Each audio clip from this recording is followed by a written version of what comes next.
Bro, good to be back on with you folks.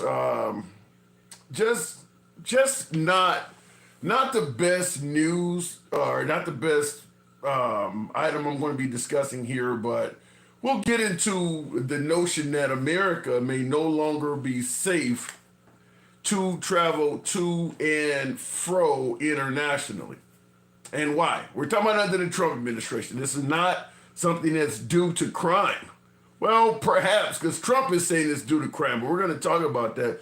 But before we get to that, I want to ask you this because this is something I got into a spat over on social media, talking to some of my other MAGA friends. I got folks I talk to that lean right, and I'm in one of their debate forums, and we're talking about the fact that Tesla's stock is dropping dramatically. Tesla has dropped 40% in the span of only 2 months for obvious reasons. Elon Musk and his ties to the Trump administration. Why am I even bringing this up? Well, because the right wanting to take the heat off Elon, take the heat off of Tesla, the cars are burning up all over the damn country and shit. The right is suggesting that Elon Musk has nothing to do with all of the firings of federal employees. So I want to start out by running that by you folks. The right is saying that Elon Musk is not responsible for all of these federal firings all over the country. I'll see if I can give you a snippet of it, because you see what I got on my monitor in front of me. Well, I had on there, you had Elon with the chainsaw. But the suggestion that Elon has nothing to do with the firings, do you agree? Do you believe that Elon is not the head of Doge, is not responsible for the termination of any federal employees? Here's a quick clip. This is from a news scoop. I don't know news scoop. I don't know the reliability of this news outfit, but we're not here to do anything but listen to a quick clip. I bet you didn't know Elon Musk's chainsaw is causing a buzz in government jobs. Musk, head of the Department of Government Efficiency, says he's not to blame for firing thousands of federal workers. He insists the decision lies with individual agencies. But Republicans paint a murkier picture. Some say Musk only uncovers inefficiencies, while others claim he pressures agencies to make cuts. Trump's even said, if agencies don't cut enough, Elon will do the cutting. Trump advocates a scalpel approach, advising precise cuts, whereas Musk's public image is more chainsaw. Legal challenges are mounting against Musk's actions, and Republicans are feeling the heat from constituents. Musk's denials clash with his previous boasts about recommending to delete entire agencies. His chainsaw stunt at CPAC and appearances with Trump suggest a more active role. House Democrats are pushing back, demanding reinstatement of unlawfully terminated workers. They challenge the White House to legislate if they want to abolish agencies. The debate rages on, is Musk just the messenger, or is he wielding the chainsaw himself? And that's what I want to run by you folks. Elon in the Trump administration is claiming that Elon Musk has nothing to do with the firings. So I want to ask you that. And I see that, Gen X, I see your comment. I like that shirt. Yeah, you need it in yellow and black. You obviously watched what I talked about. That's an inside joke between me and Gen X there. But what do you guys think? You think Elon is taking a rap for something he has nothing to do with, as the Trump administration is now trying to allude to? They're suggesting that that Elon Musk is not responsible for the federal firings that are going on all over the country. Now, you saw earlier I had the picture up. I think my computer's a little on the fritz here, but there's a picture. The picture there with Elon Musk with the chainsaw. Now, if you notice, because some folks are saying, well, the chainsaw didn't have any symbolism to it. Somebody just gave it to him as a gift. I tell you, the spin is making me dizzy. I'll tell you what I'm looking at here.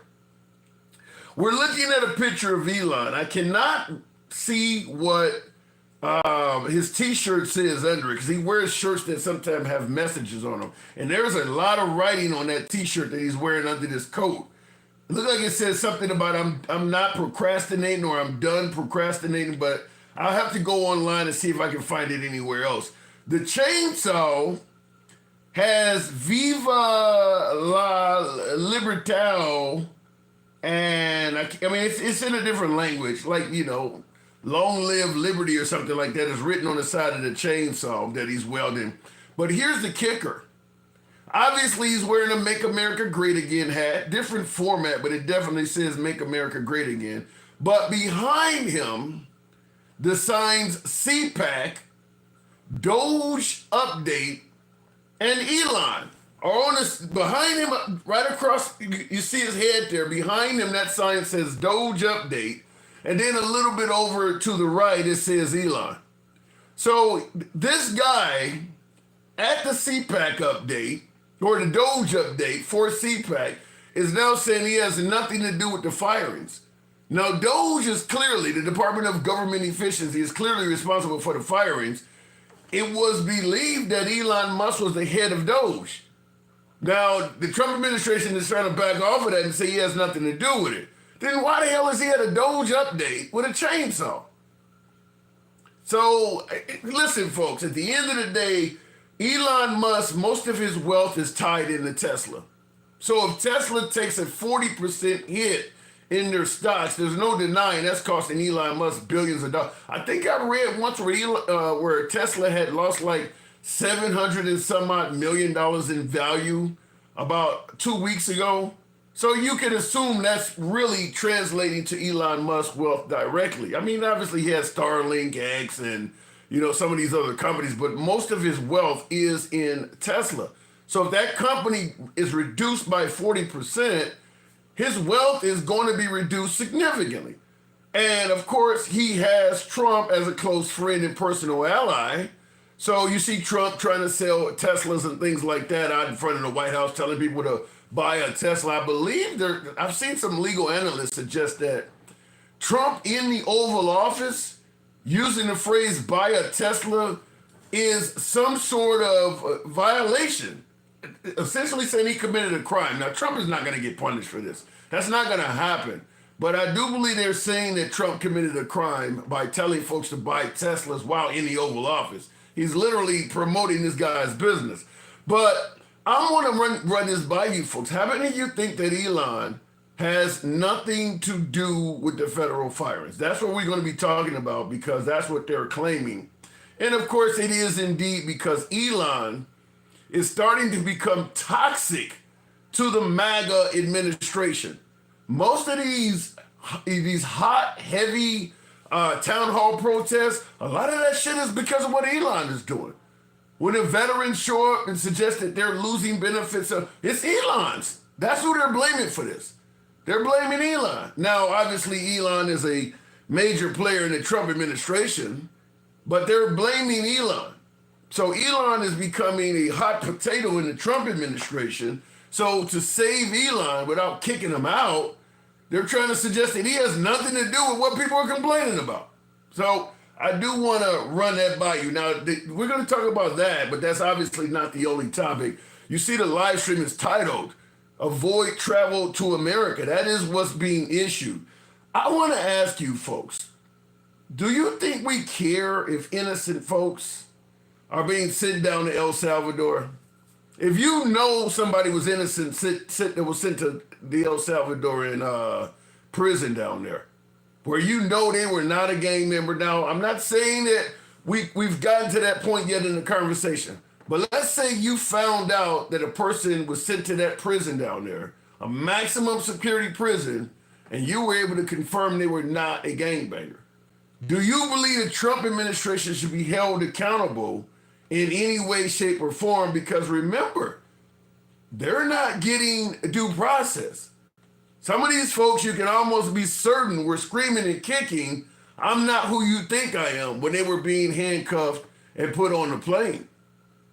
Yet their screams were heard by no one. Their screams were literally heard by no one. So I'm asking you folks, do we as a nation even care about this?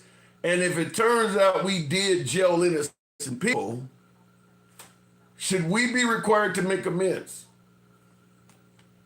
Last week, El Salvador's President Nayib Bukele was officially re-elected in a landslide win. Bukele first came into power in 2019, and for nearly 2 years, he's overseen a vast and brutal crackdown on gangs, transforming the nation from one of the deadliest in the world to one of the safest in Latin America. But that peace has come at a cost. Thousands of innocent people jailed, and critics say an undermined democracy. I traveled with producer Teresa Cebrian Aranda to 2 cities north of the capital of San Salvador to file this report. Now, this is a PBS story. I'm not going to go through the whole story. This is actually a few years old. This is before Trump got reelected. In fact, this piece, I'm trying to see if it's actually only a year ago. So this is during the Biden administration, before Trump got elected. And you hear here where she's giving the leader of El Salvador credit for cleaning up their community, but she's also pointing out thousands of people are locked up that are innocent. So before Trump started sending people to El Salvador, they already had a reputation for locking up innocent people. Now, I could play the rest of the clip, but I'm not, because it's about eight or 9 minutes long. But they cover families that have went in this prison and came out and were innocent. There's plenty of stories that this video features. And here's one young man there, and it goes on through their families and what happens to them. So we're not going to talk about that, but I just want to point that out, that regardless of what we're doing here in America, there's already a reputation before Trump got elected that they were locking up innocent people in the name of lowering crime. Now, and I want to ask, like I said, do we care about that? And if it turns out we locked somebody up who didn't deserve to get locked up, what should be done? What should be done? Should the Trump administration be held accountable? Should they even make effort to get that person out? Should they make any effort to at least give that person freedom? So we'll talk about that. But I want you to hear something that I think is noteworthy, because we're talking about the potential of these immigrants being locked up and ones who may have not committed a crime. This is Trump's border czar. You've seen him all over television. Tom Homan being interviewed by Jonathan Karl. This was earlier today on This Week with George Stephanopoulos. Determine, or how do your people in the field determine that somebody is a gang member?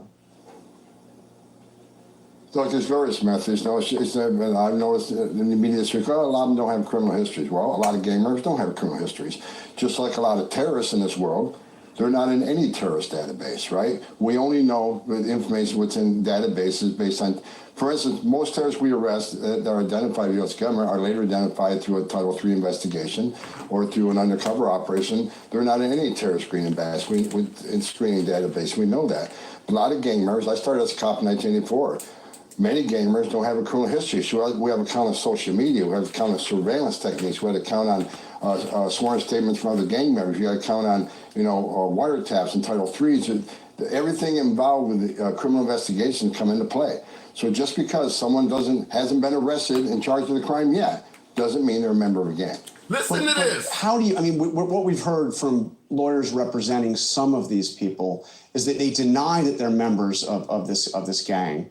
Or either, Tren de Aragua or MS-13. Do they get a chance to prove that before you take them out of the country and put them into a notorious prison in a country that they're not even from? I mean, do they have any due process at all? Look, due process. Where was Lake and Riley's due process? Where were all these young women that were killed and raped by members of TDA? Where was their due process? Well, the people that did that should be prosecuted. On the subway, where's her due process?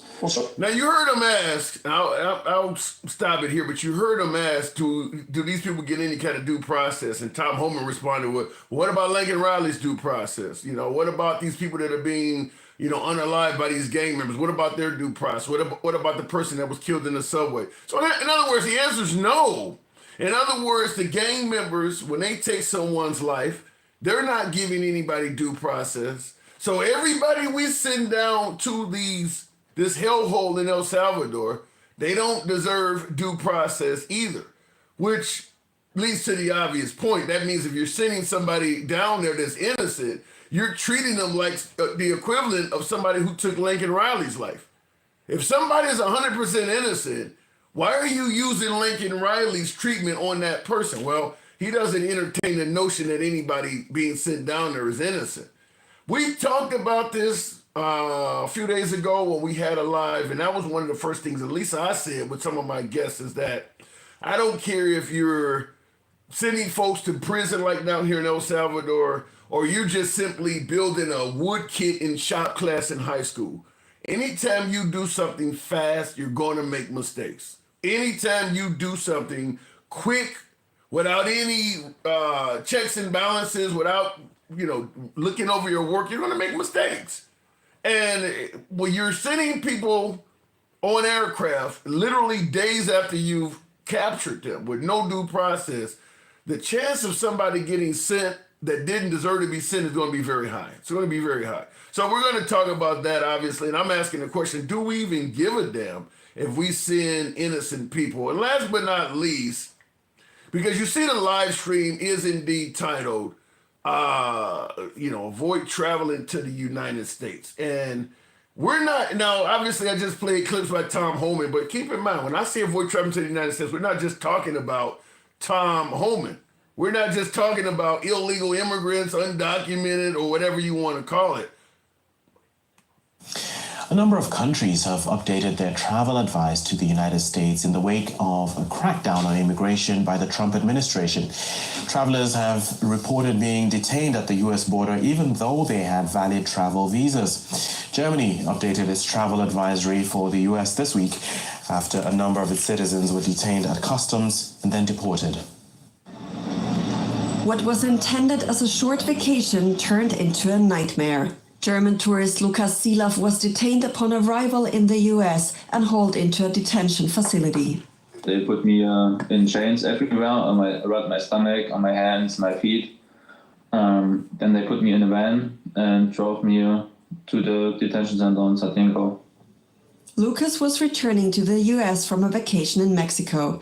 He says he had a valid US tourist visa, but ended up spending 16 days in detention before being allowed to return to Germany. And his arrest is part of an apparent trend involving temporary visa holders and visitors being detained by US border officials on their way into the country.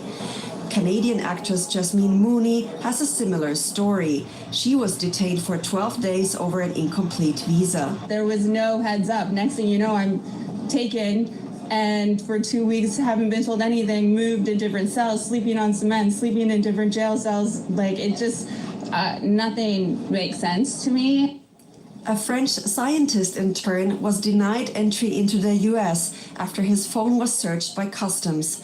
Officials at the airport found messages criticizing the Trump administration's cuts to science programs.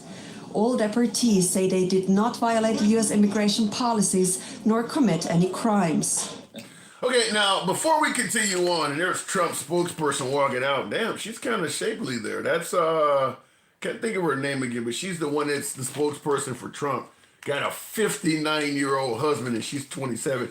The countries that have issued travel advisories to the United States: Germany, France, Canada, and the UK. Sounds like a NATO member coalition there, but all four of those states have issued travel advisories to the United States. Their people are getting picked up even when they're doing nothing wrong. You heard the last guy got detained simply because, or last female got detained simply because she had criticisms of President Trump's policies on her phone. So they went through her phone. This sounds like North Korea, does it not? Does it not sound like some shit they were doing in North Korea where they go through your social media and if you said anything bad about Kim Jong-un, they're suddenly not wanting you to come into the country? That's why she got denied, is because her phone had criticisms of Trump on it. Free speech out the window, eh? So we're going to talk about this. But before I start taking calls, and this has been a long monologue because there's a hell of a lot going on. This one here is really interesting. There is a library. This is a quick video, but there's a library that was created as a symbol of peace about 100 years ago, if I'm correct. It is actually on the border. The U.S.-Canadian border goes through this actual building. So Canadians and Americans go in this library all the time. It's a real functioning library. and there is a actual borderline on the ground inside the library, but you can go in from both sides. It was built as a symbol of friendship. I want you to hear the story of this. It's up there. I don't know what part of Canada. I think it's in the center somewhere, but it is literally splitting both countries. For over 100 years, it's been a symbol of friendship between Canada and the U.S. This line marking the border in the Haskell Free Library now represents a bigger split between the two countries. I'm shaking all over, and I can't believe it's happening. I'm upset. I've been coming to this library for almost 70 years. The site is about 150 kilometers southeast of Montreal. On one side is Derby Line, Vermont. On the other, Stansted, Quebec. And in the middle sits the library. To get in the front entrance, Canadians need to walk into the U.S. Starting Monday, that will be restricted to only those with library cards, and as of October, not at all. The move is drawing outrage from both sides of the border. Canada has been a staunch ally of the United States for many years. They do not deserve to be treated this way. They do not deserve the tariffs. They do not deserve to be dismissed. For family, yeah, there's disputes once in a while, but at the end of the day, we're still family, and we'll still come together and be one community. The library was built in 1904, and it's listed as a heritage site in both Canada and the U.S. Its official address is in the United States, but the majority of the building is in Canada. And in the time I've taken to tell you that, I've actually been in both countries. Now the library will have to spend $100,000 to allow Canadians to get in through a back entrance. But there's no question it will stay open. It's very emotional. I never thought, there's a lot of things these days that we never thought we would see. That's one of them. U.S. Customs and Border Protection told CTV News this area has witnessed a continued rise in illicit cross-border activity. In keeping with the CBP's goal of 100% border security, the following phased approach will be enacted to ensure that all persons entering the United States are admissible. I'm gonna start taking calls. I got more, but this is just, travel advisor to the United States. You heard several people talk about how they've been picked up and things like that. I want to ask a simple question. Whatever happened to rapists and murderers? Have you heard about any of those actually getting picked up? It seemed like the majority of the folks that are getting caught up in this new wave of protecting the border are anything but rapists and murderers. It seemed like we went way beyond that. We've canceled all of the asylum seekers. Many of them were Venezuelans and Cubans that supported Trump.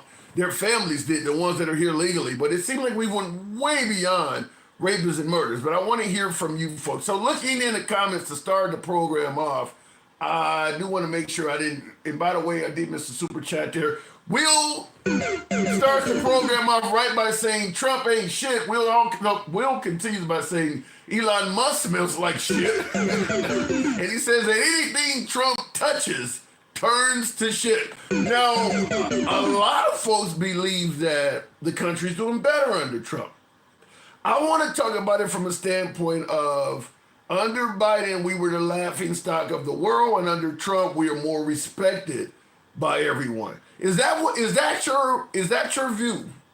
Ask you folks that are tuned in. Is that the view you're seeing as well? That under Trump, we're being more respected than we were under President Biden?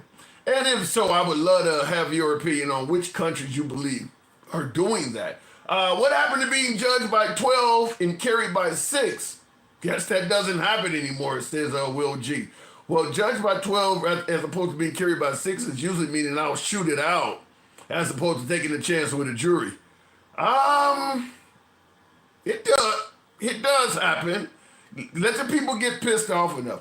I want to run something by you real quick, and I'll go to my first caller. When folks are throwing around this whole dictatorship label, they were suggesting that Trump and this whole Project 2025 thing was indicating he wanted to be a dictator or whatever the hell they were saying. I was pointing out on many of the live streams that, who knows where Trump is headed with this, but one of the tenets of most dictatorships is a dictatorship, usually they close the border. I mean, not only, we're not talking about illegal immigration. PPF Ranch, yeah, appreciate the hat mustache. Thank you. We're not talking about two illegal immigrants. When I say close the border, I mean in terms of dictatorships, it's usually very difficult to get in or out of a country. That is one of the core.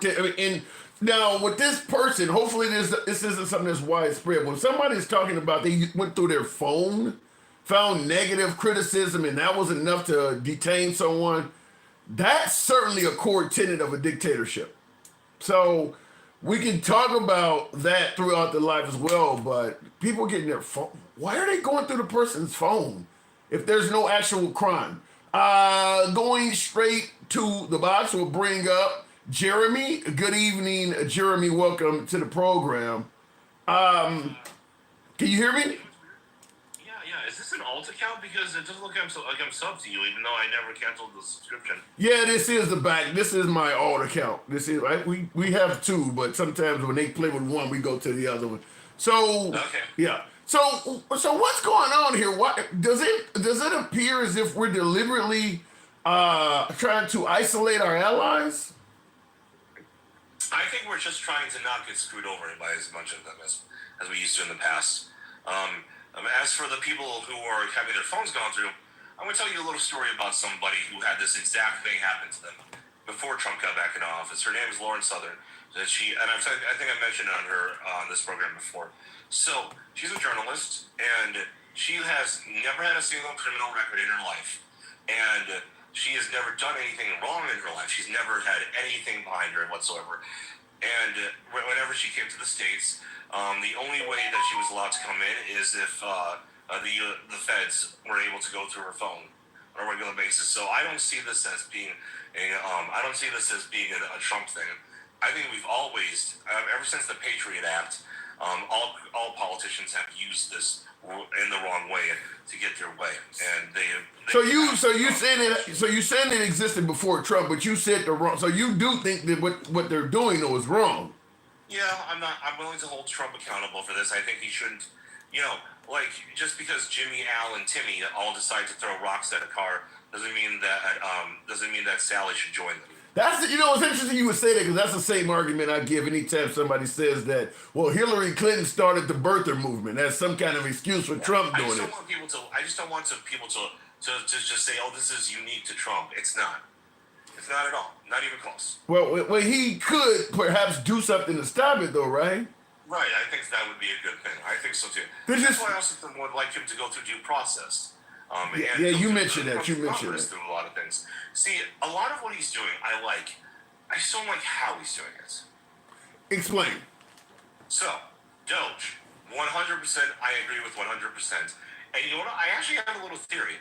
I have a little theory that he's letting Doge do its thing because he knows that Congress is full of a bunch of rhinos and staunch Democrats. You think, wait, Congress that ain't saying shit is full of rhinos? If Congress was full of Democrats and rhinos, hold on. If Congress was filled with Democrats and rhinos, they would be challenging them all over the place. Congress is pretty much sitting back saying nothing on the Republican side. Because they know he's too powerful. They know that he's such a powerful president when it comes to how popular he is. His second term, come on. He won more seats than any other Republican ever had him. Beforehand, sorry, not seats, but votes. When Republicans. I don't think that's true. You realize that rhinos don't care about how popular he is. Neither do Democrats, and yet the rhinos. They want to play nice. They definitely want to play nice because they know that if they don't, Trump will get on TV and say primary that guy. Right, and that goes along with the comment that Travelman has in the comments. He said they're not saying anything because they're scared of his base. It ain't got nothing to do with them being rhinos. They're frightened of their, not only of their... They are rhinos, and the rhinos are afraid of going after Trump because they know they don't have, it's not within their power to go after him. What is your definition of a rhino? Republican in name only. And you think that Trump is a genuine, true Republican? No, I think he's a Democrat that became more conservative with time. So he's a rhino. So he's a rhino. Well, I think he's definitely a Republican. I just don't think he's a full conservative. I think he's slightly left to center. What's the difference between a rhino and somebody who's not a traditional Republican, slightly left of center, which is what you're giving Trump? So there are Republicans and Democrats. You know that, right? Republicans and Democrats. I've never heard of this. Conservative Democrats and liberal Republicans. You know. Yeah, I do know about that. You go back during the slave era and all that. That was existing. Yes. Yes, exactly. So I would say he's a Republican. So he is a liberal or a progressive. Republicans were progressives when they were in favor of abolishing slavery. They were called progressives back then. They were Republicans. Yeah. He's more of a classical liberal. He used to be farther left. I think he's become much more conservative over the years, but he's still definitely on the left side rather than the right. But here's what I'm trying to say. You really think that? You really think that with his border policies? Yeah. You know that Democrats and liberals used to go down to the border and beat the shit out of people who were crossing illegally. You think this? You think That's that would a have? real thing. Like there's a California, I think senator, the senator or governor, I don't remember which one, who would actually get posses of men and women, and they would go there with chains and Those were Democrat conservatives. Yeah, that's what when the Democrats were the party of slavery, they were called Democrat conservatives. They were conservatives. The Republican Party abolishing slavery, that's a progressive idea. Conservatives are all about traditionalism, keep the country the way the founding fathers intended. Yeah. That's what conservatives are. Look at even Hillary Clinton and President Obama. They were exactly the same way. They were very much against closed borders to anybody who was doing it. We can see tons of clips of them, Biden the exact same way, until they suddenly weren't. Yeah, but Trump is going much further now that you got many of our allies, their citizens are getting detained as well. That wasn't happening under Obama. Yeah, but that's because, well, first off, there was tons of deportations underneath Obama. But they were the people. They were the people who deserved to be deported. And by the way, what Trump is doing is preventing everybody from getting here. Obama wasn't really fucking around with the northern border. Here's the thing. So, also, by the way, how long is your ban for? Oh, I had to check. It was probably a week. Oh, dang, because then I'm not going to get priority. Oh, well, okay. Look, it's all right. So, look, at the end of the day, Trump is seeing something very, very real. We have a problem with bad people coming through our country. And the problem is, have you heard of the Pareto principle? The what? The Pareto principle. No. Okay. So when it's sometimes also known as the 80-20 rule. So the higher level there is of something, the fewer of that thing there is. I know that's a very general thing that's hard to kind of understand. But the richer you are, the fewer people that are like you that are rich. The higher IQ you have, the fewer people that are like you that are as high IQ like you. The same thing can be said with criminals. The worse crimes you commit, the fewer people that are like you. Okay. Now, so people will correctly say that our open borders policy only lets a certain amount of criminals that are really serious criminals in every year. What they don't talk about is the fact that there are only so many serious, hardcore criminals in the world. Period.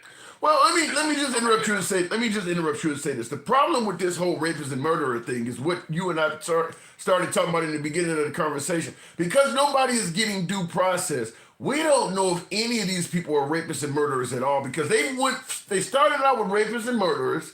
Then they dropped down that you're a gang-affiliated person. Then they dropped down to saying you have a tattoo. Now they said, well, he was in the country illegally. I mean, they really lowered the standard to what they started out by paying out the worst people in society. Now they're just simply saying, hey, he was in the country illegally, so that's good to send him to prison. Well, we definitely need to get rid of anybody who's here illegally, no matter how long they've been El here. Salvador? Yeah, no. I totally get what you mean. Again, this is why I'm okay with what Trump does, just not how he does it. I'm okay with sending people to El Salvador. For what crime? As long as it is for the correct crime. I agree with you there. And as long as... What is the correct crime? So the correct crime would be if you're part of MS-13, I'm more than okay sending you there because to get into MS-13, you have to kill a family member. But then I gotta push back and say this to you: without due process, we're solely and I know you don't like the no due process. You and I agree on that. But without due process, we're solely relying upon the Trump administration to tell the truth as to how they found out a person was in MS-13. Well, he had a tattoo, or we saw him hanging around. They could actually be easily saying people are in these violent gangs that are not. And because folks like you say, well, if you're in a gang, you should go to El Salvador. Well, they don't have to prove to you the person is in the gang. They're just telling you. And that's good enough for people. And they could also be telling what they think is the truth, but be getting it wrong. So I understand that. Yeah. Again, I just want things to be done correctly. And as long as they're done correctly, that's my big thing. So I think that Trump is making the country much better, but he's doing it in a way that is going to have a lot of negative consequences in the future. And if he doesn't buy the book, I would be much happier. And here's the thing. Not everyone who's getting deported to El Salvador will be going to CCOS. I already told you. You and I disagree on that. You and I disagree on that because I actually watched that documentary. In fact, I've been watching that person, Nick or whatever his name. That guy got a lot of good videos. Yeah, I've been watching a lot of his stuff. The problem with that is they're showing people in this low security prison where they're learning all of these traits and things like that. You think that Trump? I mean, because we're paying for the El Salvadorian president to take our folks that we're sitting down. You think Trump is going to pay to have a migrant go to some minimum security prison and learn trades and shit? We don't even want to pay for Americans to learn trades in the prisons here. So I know any of the people that are in those light prisons, they ain't got nothing to do with what we sitting down there. I think that he would. And here's why. Really? People who are actually reformable, who don't have a lifelong sentence, are worth investing in. And actually, remember the First Step Act. The guy who is not even giving people due process is going to be paying attention to people that are reformable? He's not even giving you due process. Who was the one who put in the First Step Act in his first term? Was that Clinton? Or I mean, that's been fairly recent. Yeah, that was Trump. Okay, well, but this is a guy that is not giving immigrants due process, and yet you're trying to tell me that he's going to see some immigrants as quote unquote reformable. I don't think he's even trying to even remotely. He wants them gone. He don't care if they're reformable. He don't care if they're murderers. He don't care if they're innocent. He just wants them gone. I think once they're gone, I do think that it is one of those situations where once they're gone, he's not going to pay a whole lot of attention to them. But that's because I think he already knows that Bukele knows what he's doing. And I like Bukele. I think Bukele did what was necessary. I think Bukele, he understood that his country was falling apart due to gangs, and he needed to make sure that it was done Did you see the video? Did you see the NPR video I played that was about a year ago? What's going on down there? Literally thousands of them folks that are in that prison are innocent. And that was during the Biden administration. They did an expose on that prison down there in El Salvador. And they said even then, thousands of people in there going in and out of there are innocent. That dude is focused on making this country safe without any due process. He's just locking people up. We don't disagree about due process. Like I said, let's look at this way. So, due process. Suddenly, Supreme Court. Suddenly, SCOTUS says, "Okay, Trump, listen, you can't just send people over to El Salvador without due process. You got to bring them back." It's crazy. It's crazy. You would have to even tell the president that. Just roll with me on this one. For a sec. So. He says that, and he's like, fine, and brings them back, and then also they go to due process. Suddenly, some of them get released because they're just here on a visa, and they haven't committed a single crime. And the other ones go to CCOT, or they go to La Esperanza. Okay. What would be the issue? Well, first of all, if you're going to CCOT, you should be a rapist or a murderer. Just simply running across the Rio Grande should not have you going to a maximum security prison in a country you're not from. That to me, the punishment doesn't fit the crime. I mean, why not just murder the guy? I'm saying, let's say they go through. Let's say they're ordered back by SCOTUS, and Trump brings them back, and they go through the due process, and some people are given, and the people who are given to El Salvador, they're given different types of labels. One of them is just illegally in the country, and is originally from El Salvador, because I'd like it to just be El Salvadorians that illegally came in there that would go there. What do you do about the people? What do you do for the people you wrongfully had incarcerated in this maximum security prison? What do you do for them after you've done them that way? You pause their visas, so that way you give them back the time that they would have had had they been in the country for the time that they were away, and you give them about $10,000 each. Okay. I don't know if MAGA, I think MAGA would throw you in the garbage can saying that out loud. hey, I am MAGA, but I am MAGA because I chose to be, because I looked at the evidence myself. And if MAGA gets so extreme that they lose all the principles they once stood for, I'll happily go back and leave MAGA. You're right. I like that. I think we're already there. Jeremy, appreciate you coming through. Thank you so much, brother. Anytime. All right, moving on with the program. And me and my last caller, we disagreed on a lot, but one of the things we do agree on is I believe in due process. I'm going to go back to the box, but you heard what Trump's borders are. Tom Homan said when he was asked, should the people get due process? He doesn't seem to think that the people getting locked up should get due process. Prison in a country that they're not even from. I mean, do they have any due process at all? Look, due process. Where was Lake and Ronnie's due process? Where were all these young women that were killed and raped by members of TDA? Where was their due process? Well, the people that did that should be prosecuted. On the subway, where's her due process? Well, the bottom line is, that plane was full of people designated. He couldn't even say yes, they deserve due process. He just brought up people that's been murdered by illegal immigrants, as if you are innocent and you're being denied due process, and somebody's saying, well, some gang member killed somebody and they didn't get due. What does it got to do with you? I mean, that has nothing to do with you at all. Real quick in the comments, here's due process. Get out, says Papa Onaya Shelley. Damn. So your due process is just get out. Well, the problem with saying here's due process, just get out, is that, I mean, what if they come to you as an American citizen and they say you're here illegally and you're telling them, no, I grew up in America. I can tell you what, high school, get out. Well, should I not get my day in court? Remember, that's what happens if you don't get due process. No matter how much you're kicking and screaming and saying you're innocent of something, there's no court going to be given to you to listen to. Whoever your arresting officer is, his word goes. That's how that is how no due process works. Maxwell Smart says we want all illegals gone, and El Salvador sends a clear message. Fuck around and find out.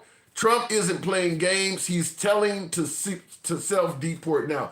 You know, he is saying self-deport, and to me that message is laughable. The part about you had Kristi Noem, the governor of South Dakota, suggesting that if you self-deport, there'll be a chance you can come back in the future. You know, if we catch you, we're going to deport you. You can never come back. But if you self-deport, then there's a chance in the future you can come back and pursue the American dream. I don't think any immigrant with an ounce of a brain should take that seriously for a couple of reasons. First of all, I think the Trump administration has been caught in lies in regards to immigrants constantly, everything from the Haitian migrants on down. So everything he says or that comes out of that administration that's aimed at immigrants is not always true. But also take note of what he did when he became president. He completely changed how America views immigrants. Now, MAGA loves it. I get it. He's securing the border. That's fine. I'm for securing the border too. But the point I'm making is one president can vastly change the system from his predecessor. So when Kristi Noem is telling folks, well, if you don't leave and we catch you, we're going to deport you and you can never come back, there's no guarantee that if Trump is not replaced with a liberal, they may not upend that policy. So why turn yourself in?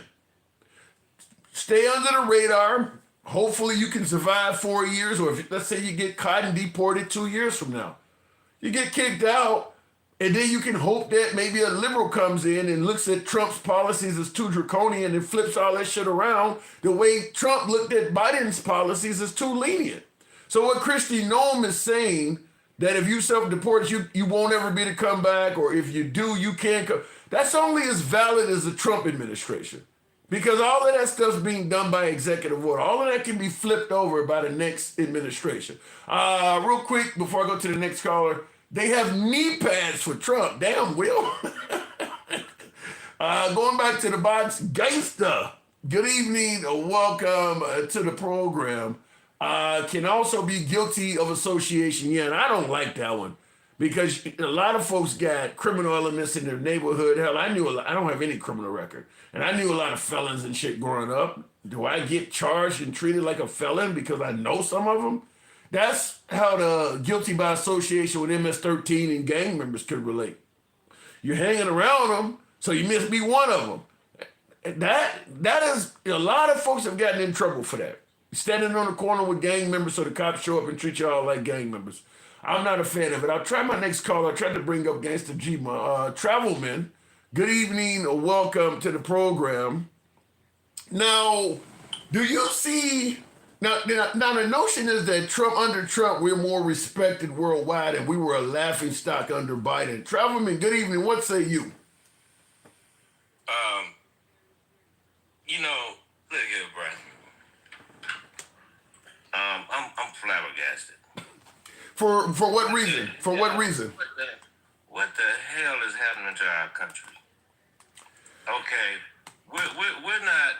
They're freaking laughing at us. They're laughing at us. To the rest of the world, basically, they don't respect us. They may be scared of the U.S. because we're acting like a bully. I was going to say that when you said they're laughing at us. I'm thinking to myself, no, I think a lot of them are frightened of us. Yeah, we have an erratic leader. We have an erratic president. All right? And just this last dude that you was talking to, it's like, what are these people looking at? You listen to this dude Holman. All right, they're using a lot of this stuff is anecdotal. Okay, but what about Lake and Rowdy? They're gonna wear this young lady. They are going to wear her name out. Yeah. Well, it's political capital for them. If I was her family, I would tell them, shut the fuck up. I think they did. I think that they have asked the Trump administration to stop using their loved one as a political ploy. I think that actually did happen. And you take a look at what's going on in the country. I mean, I can guarantee you, there are some people on that plane that are not gang members. Yeah. I can guarantee you that. But how about this though, Troubleman? Now in the comments, Boo Boo Boss. Wow, his name. He says borders should have already been secure, and we wouldn't have had this problem at all. Thanks, Biden. Do you see? Okay, so remember, Trump had a term before Biden, and Trump followed up a president that was known for securing the border. Talking about Barack Obama. Do you think that if Biden hadn't have done what he did, that Trump would not be acting like this? Trump was trying to act like this before. Right. That's what I'm thinking. The Muslim ban, yeah. Yeah. The caravans? Yeah, he was already doing it. Yeah. And people tend to forget that in 2019, border crossings actually increased under Trump. Okay? And people tend to forget also that during his first presidency, legal immigration went down, but illegal immigration increased. People tend to forget that. Well, he didn't have his guy. This guy worked for Obama, if I'm correct, Tom Homan. I'm surprised Trump didn't get this. He did it legally. Oh. They would do it legally. That's the difference. Yeah. See, now he's in the Gestapo mode. They're in that what's that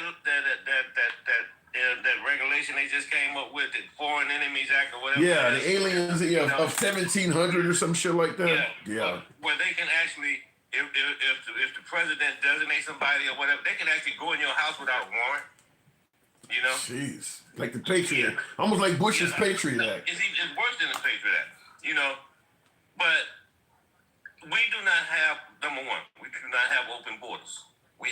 control the border. Somebody say the border is secure. If the border is secure, what does that mean? Nobody's coming in.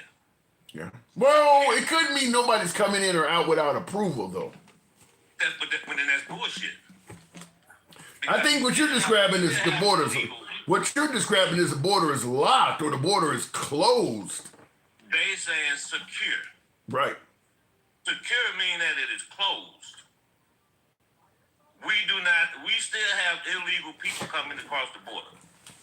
Very few, though. Like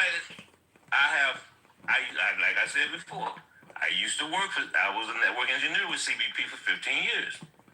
Okay? Mm-hmm. I just talked to CBP people the other day. You still have people illegal. It may not be as many, but they're still coming. But let me ask you this: compared to Biden, you would agree that Trump, if we just simply judge Trump on securing the border, he is a success, right? Compared to Biden. Well, if I'm not mistaken, I think border crossing started decreasing. I think around May or June. Yeah, Biden blew it on the border. Okay, right. He blew it on the border. Everybody know that. Everybody know that. But for what we're doing now, they're just snatching people up. They're stopping people because you have a criticism of their cutting science on your phone. Yeah, that one. Yeah, the idea that they're going in phones. And by the way, stick the ruler. I see that Black Lives Matter, free speech. I like that down there. Yeah, the idea that they're going in your phone. And now my last caller suggested that was happening under other presidents. I have not heard that. I used to live overseas, and I've been back and forth into this country numerous times. I've never had somebody ask me for my phone and how to unlock it. I've never had that happen. Yeah, that has been going on for a while. Wow. That has been going on for a while. But something, ever since 9/11, but something because, well, you don't agree with a policy or something, they're not gonna keep you out of the country because of that. Okay, so they did go through your phone, but they weren't banning people for criticism of the president. No, and they could. It's legal, and it's not something that they do all the time. You know, it is. They can't go through you. Just like if you at the border. They can do it if you're at the coming in or at the airport, any POE, they can do it. So they're going to take your phone and go on your Facebook and Instagram and all that stuff? Well, yeah, they can. Damn. So you probably should take, when you get off the plane, delete that app on your phone so that they don't have, because they got to have your password and shit to log into it. So if you delete the app on your phone, it looks like you don't have that. Yeah, but see, if you take a look, what we're seeing on the border is actually a reflection of what's going on in the country. Like this dude you was just talking to. Well, I agree with his policies. I agree with what he's doing. I just don't agree with how he's doing it.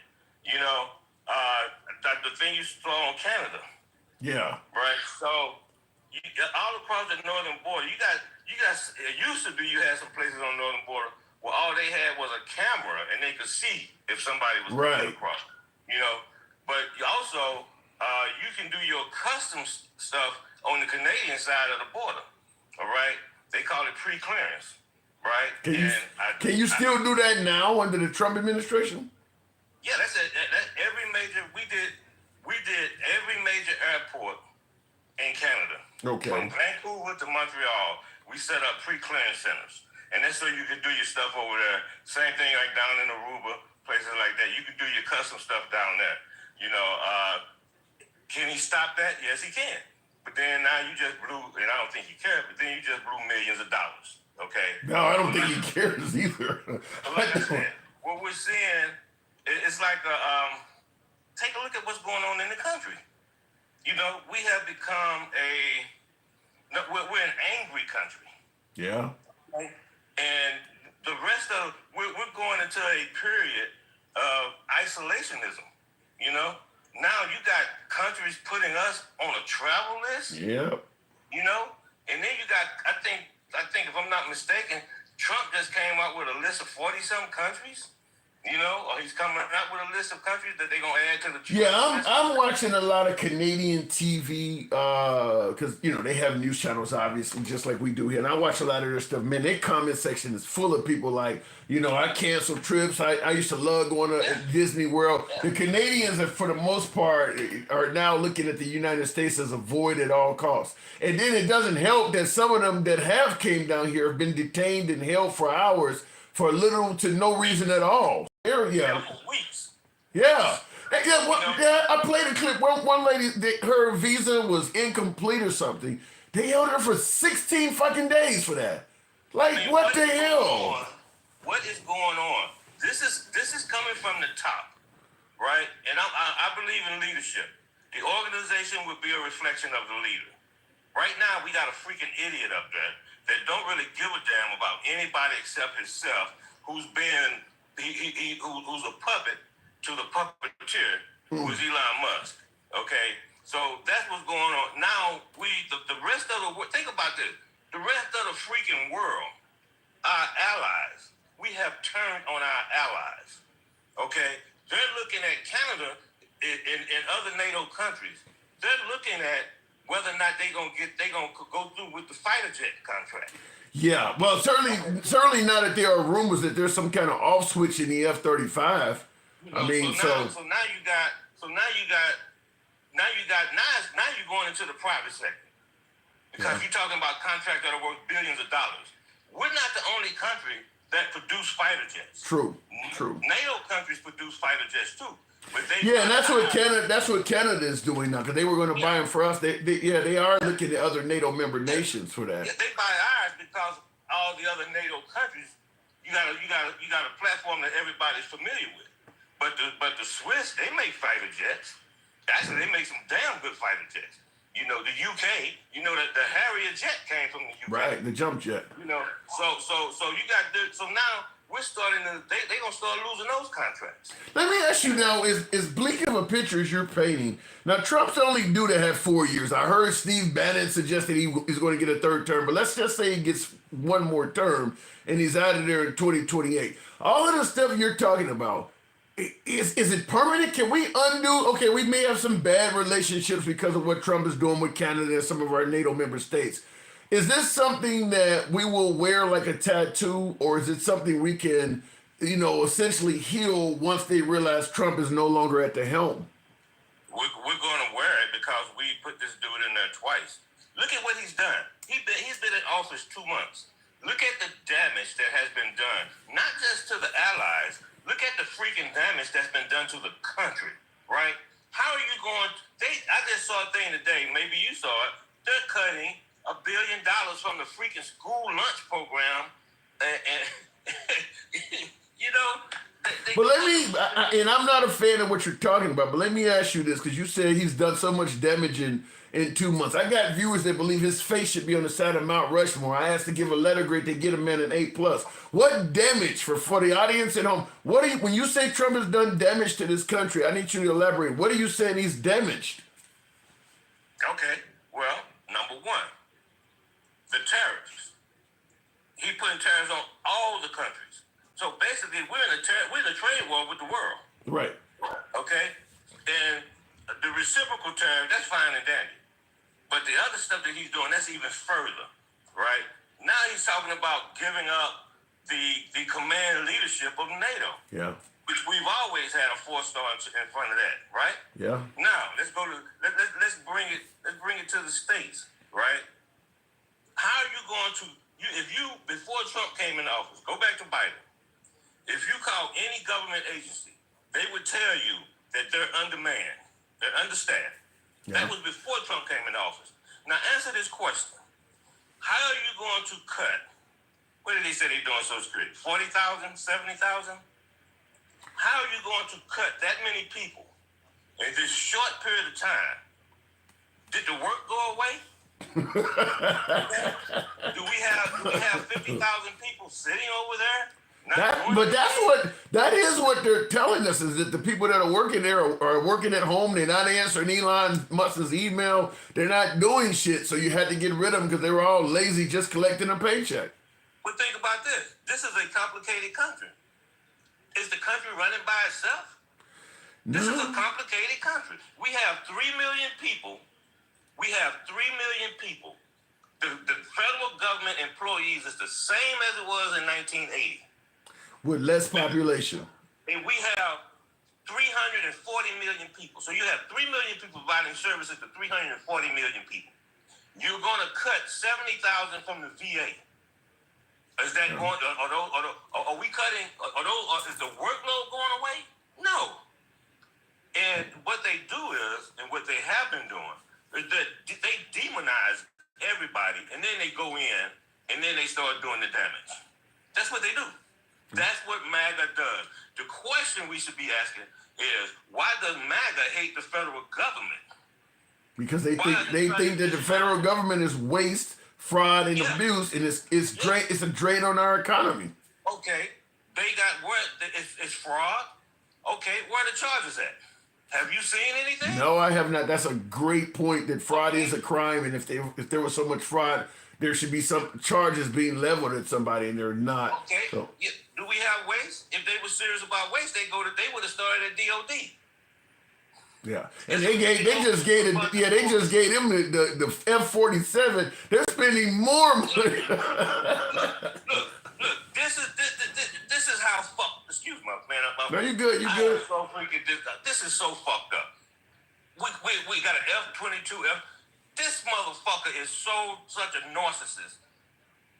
They gotta name a fucking new plane after him. He says that ain't what it's about. The Air Force has officially been around 47 years, so that's what it's about. That's bullshit. We have a liar in the White House. He's a prolific liar. We have his sidekick, who's a conspiracy theorist with 200 million followers. Okay, we got a vice president who's also Musk is from South Africa. More power to him. J.D. Vance is controlled by Peter Thiel. He spent time in South Africa. Okay, and then the crypto guy, he's also from South Africa. So what are you getting at? We're starting to become. I am not getting at anything. I'm just stating facts. All right.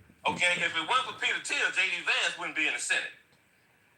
Okay, and then Peter Thiel went and talked to Don Jr., and that's how he ended up as vice president. Okay, but take a look at what's going on. Now you gave me something I need to research. I got to move on, Travelman, but I'm quite interested in Peter Thiel's role. You're the first that's ever laid it out for me like that. I have not heard that. Peter Thiel brought him to Silicon Valley. No, but all of the connections to this one man and to South Africa, I just have never heard it laid out like that. Yeah, Peter Thiel is not from South Africa, but he spent time, I think when he was a teenager, he went to school in South Africa. All right. Right? And then the crypto guy, I forget his name. I don't have my, let me see. The crypto guy, I think he's from South Africa. Well, I will say this, not necessarily country based on the countries, but it is a case of follow the money. I do think that there's a ton of money floating around. And that happens with liberal organizations too. But Musk is sitting there because he paid he bought the presidency. He spent $200 million on the presidency. And that's why he's sitting up there right now. If it weren't for the $200 million, then he wouldn't be sitting there. But having said that, Trump doesn't give a damn about the people in Appalachia. He don't give a damn about that. You know, the people that's getting I think MAGA in Appalachia, I think they're going to disagree with you. But Trevor, and I do got to move it on. Real quick. Huh? They're fucking traitors. All right, woman. Appreciate it. His words are that. He says, fuck MAGA. I'm looking in the comments. Laugh my ass off. Kamala Harris spent over $1 billion yet isn't in the White House. What the fuck is this dude talking about? Well, listen. You can spend money to try to get elected. I think Bloomberg spent a fortune trying to get the New York mayoral position some years ago. I don't deny that Kamala Harris went through a heap of money trying to become president. And it failed. The voters still rejected her. The voters didn't have a choice with Elon Musk. Elon Musk did not buy the presidency. He helped Trump become president. I guess it could be. I guess it's kind of saying the same thing, really, when you think of it that way. But I will say this: if Elon Musk had not donated hundreds of millions of dollars to Trump's campaign, he wouldn't be part of Trump's campaign, and there probably would not be Doge. Doge is probably something that Elon or his associates came up with. That organization would likely not exist. That's not to say that Trump would not still be going after waste, fraud, and abuse by some other method, but Elon Musk purchased his way into the White House is what I'm saying. If he had just been a kind, generous donor to the Trump campaign and gave $2 or $3 million to Trump like a lot of other donors, he wouldn't be where he's at. He's where he's at because he donated an insane amount of money. He bought his way in. I mean, I don't think that's up for debate. And by the way, he's been threatening to use this money to buy into congressional races and Senate races. If you don't follow the agenda, I'll pay somebody to primary you. So he is throwing his money around.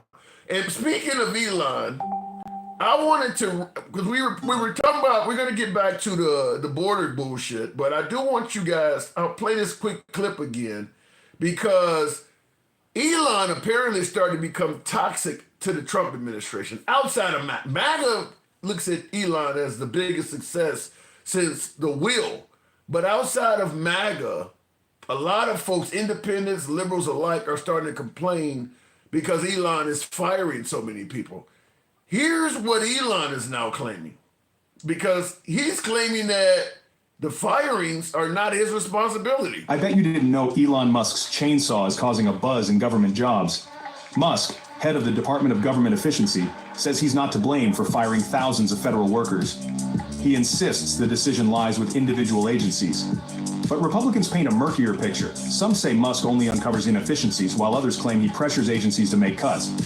Trump's even said, if agencies don't cut enough, Elon will do the cutting. Trump advocates a scalpel approach, advising precise cuts, whereas Musk's public image is more chainsaw.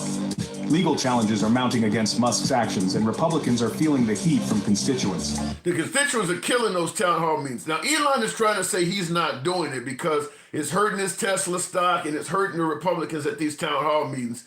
And it's hurting the fact that Elon is on Trump's team.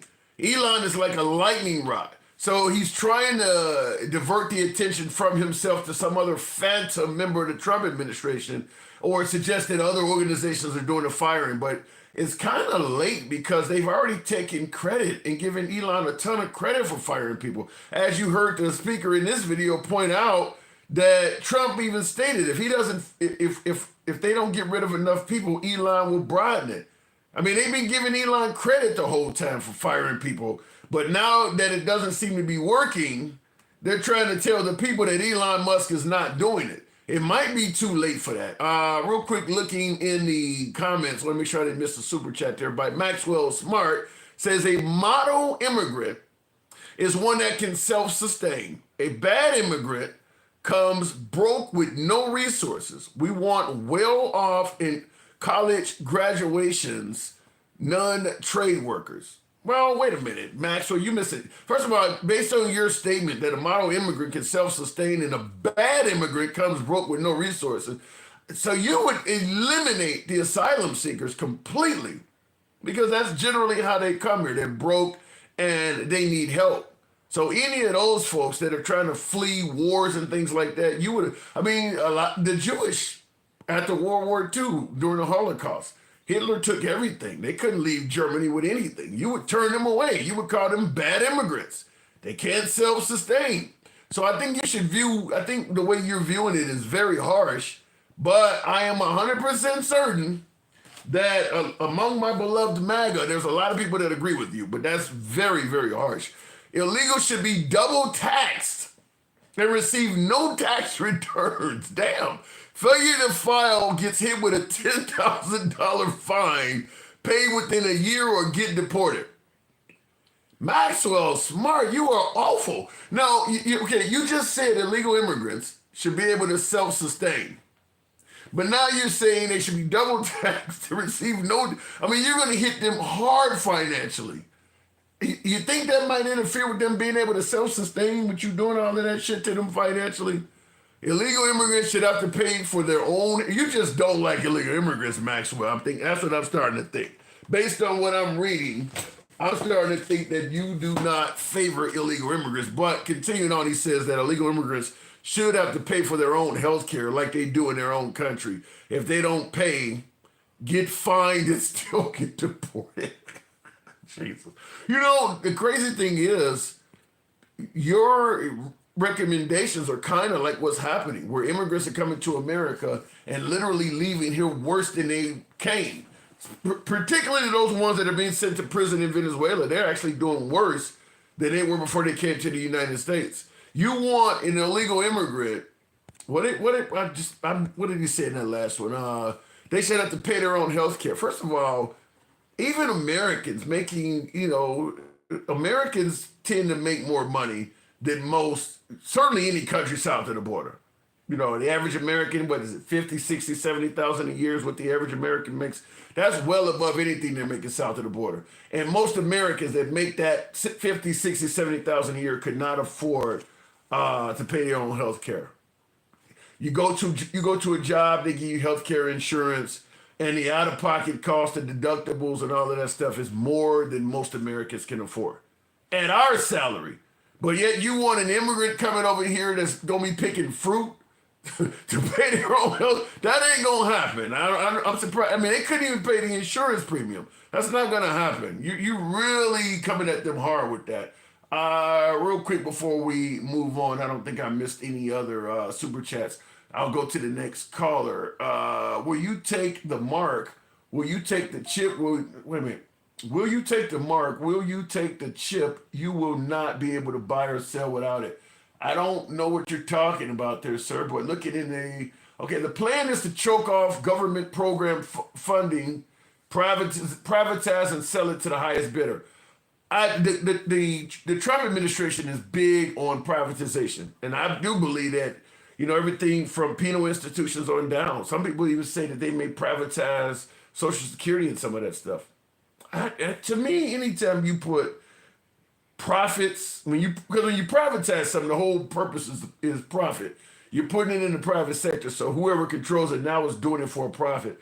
I don't believe that civil service programs should be done on a for-profit basis. School lunch programs, for instance, or public schools or penal institutions. We have in America, our prisons, a lot of them are privatized. You shouldn't profit off of incarceration. You just shouldn't. Like the guy down in El Salvador, now that we're sending him millions of dollars, he is literally profiting off of incarceration. That gives you a huge incentive to fill up your institution, and due process can go by the wayside. Who gives a damn? I need bodies in cells. I don't really care if the right ones are in there. If there's not enough people committing crimes, damn it, make up some new crimes. I need bodies in cells. I'm getting all sorts of kickbacks and funding based on how filled my institutions are. MAGA is just spitting. MAGA is just spitting of their ancestors. MAGA ain't shit. What do you mean by spitting? You said MAGA is just spitting of their image. Are you sitting here spitting image? Going back to the box, we'll go to the one and only Gangsta Grandma. Good evening. Welcome to the program. If we stop our government from stealing all our money like Doge wants, we don't need to privatize anything. The problem with Doge is the information they've been given is not correct. MAGA reacts. Good evening. Hey, what's going on? Not much. What are we talking about today? Elon is claiming that he has nothing to do with the federal firings. What say you? Yeah, I mean, his job is to just point out the inefficiencies and, they make it sound like he's running the country, and he's just, cutting costs. He's just saying, this is what we pay for this is what we pay for that. And, wait. So you're saying he's not responsible for it. Why is he holding a chainsaw on camera at the Doge update? Because he's cutting costs. He's working. How is he cutting costs? How is he cutting costs? What do you mean? He's going through our checking account and seeing what we're spending money on. Right. And he's pointing out all the ways that we're wasting money. It's like that app that tells you all your subscriptions so you can cancel them. Yeah, so he's cutting costs by firing people as part of that, right? Listen, an accountant can tell you how you're wasting money, but you still have to stop wasting money yourself. And just because the accountant... You said you just said he is cutting costs, though. He's pointing it out. Right, and they're showing us where we're overspending and where we're wasting money, and it's on the government to cut the cost, whether it's by closing things or by firing people. Okay, so he's pointing it out, and they're obviously acting on what he's pointing out, right? Yeah. So he's fired. So in other words, right. So in other words, if you're working at one of the federal offices, and he points out that he believes your office is a waste, and you get fired, you're going to tell me you wouldn't blame him at all? I mean, maybe, but in the end, it's my boss that fired me. Usually, you don't even know the people who actually found out. Yeah, but you know your boss. You know your boss was not going to fire you before what he said. I guess, but again, if your job is a waste, why do I blame the accountant for pointing out the waste? He's just the guy that discovered it. He's not the guy that created these jobs that are a waste of time and money or now obsolete. And he's not responsible for hiring or firing anyone. So who is the head of Doge? I mean, he's the accountant. He discovered the shit. I don't know if he's officially the head of Doge or not. Who is the head of Doge? In the end, the president's the head of the entire executive section of the government. So what was this whole thing about Vivek Ramaswamy and Elon Musk being the head of Doge? Was that just made up? I mean, I don't know what happened with that. Vivek was supposed to be part of it, but he left before it even started. Yeah, but Elon is still there. And he's wearing Doge t-shirts in the Oval Office. Yeah, he's doing the work. But somebody else is doing the firing. Again, it's like any other accountant that points out like where you're wasting money. Any other bookkeeper, any other, manager or anything. They come in, they look through your books, they'll be like, hey, you're wasting money on this is obsolete, this guy's not doing his job. And it's still on me to fire the people and cancel the subscription and upgrade my technology to better technology. I mean, this is basic shit. Like, this is not like out of the world shit. If you owned a business, you've had consultants come in and tell you how to optimize the business. So if he's not responsible for the firings, why would you receive an email with his name on it saying you got to tell 5 things you've done or consider it a resignation? It's coming from him. His name is on it. Why is he threatening to fire you? He's responsible for finding out what people do and see if it's useful or not. And that's because of lack of data on what people do. That's like when people don't have a job description listed officially. He was trying to find out what people's job descriptions are. Right, and if you don't tell him, he's going to fire you according to his own email. I mean, now it's kind of an empty threat is what we found out. It says if you don't answer this, you might as well resign. So what is Elon's job? What is Elon's job officially? Basically, he's a bookkeeper. Have you ever been threatened? Have you ever had a bookkeeper threaten to fire you? I mean, if a bookkeeper comes in and I'm not doing my job, and he's gonna tell the boss on me, I'm not expecting him to lie on my behalf. So what is Elon? Is he a snitch now? No, he's doing his job. What is his job? What is his job? To look through the books and find out where we're wasting money.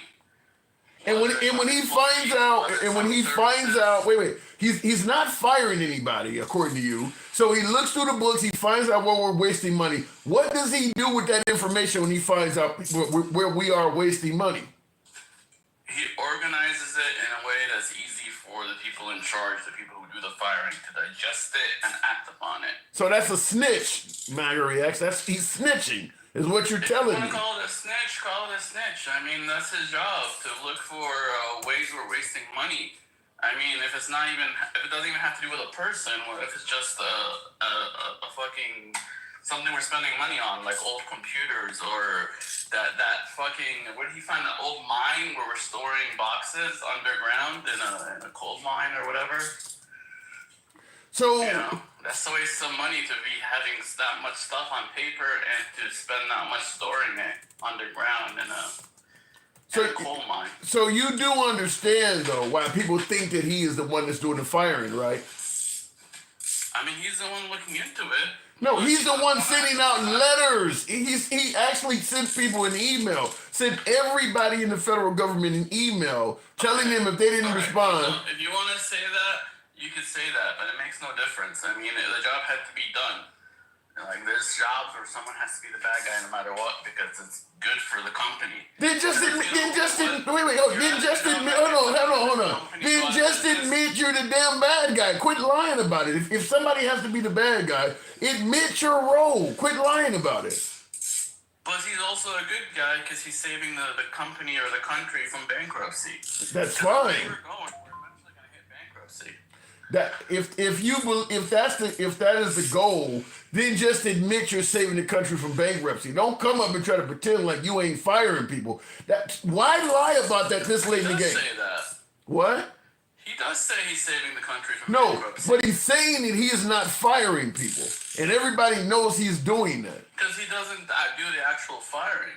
He points out the mistake. It's still on the people in charge to fix the mistake. You know what you sound like? You sound like the mob It's boss. like spell check. You know what spell check highlights shit that you misspelled red? Right. You still have to click on it and fix the spelling yourself. Margaret, you sound like the mob boss that points at somebody and says he needs to go away. And when that person gets killed, the mob boss says, "Well, I didn't do it. I'm just making recommendations." Everybody knows that the person is dead because of you. You're right.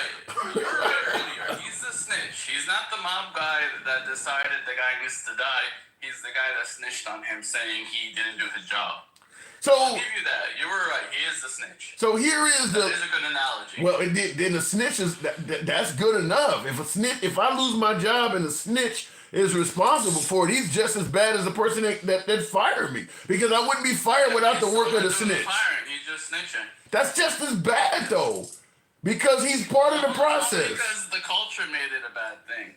That's your opinion. That's your opinion. If snitched, then people will just keep getting away with crimes and with now you sound like a fucking that sound like something the snitch was saying that you just said. Well, if you're 2 minutes late and everybody's 2 minutes late, that's the company's now losing an hour per day. You sound like a snitch explaining this shit.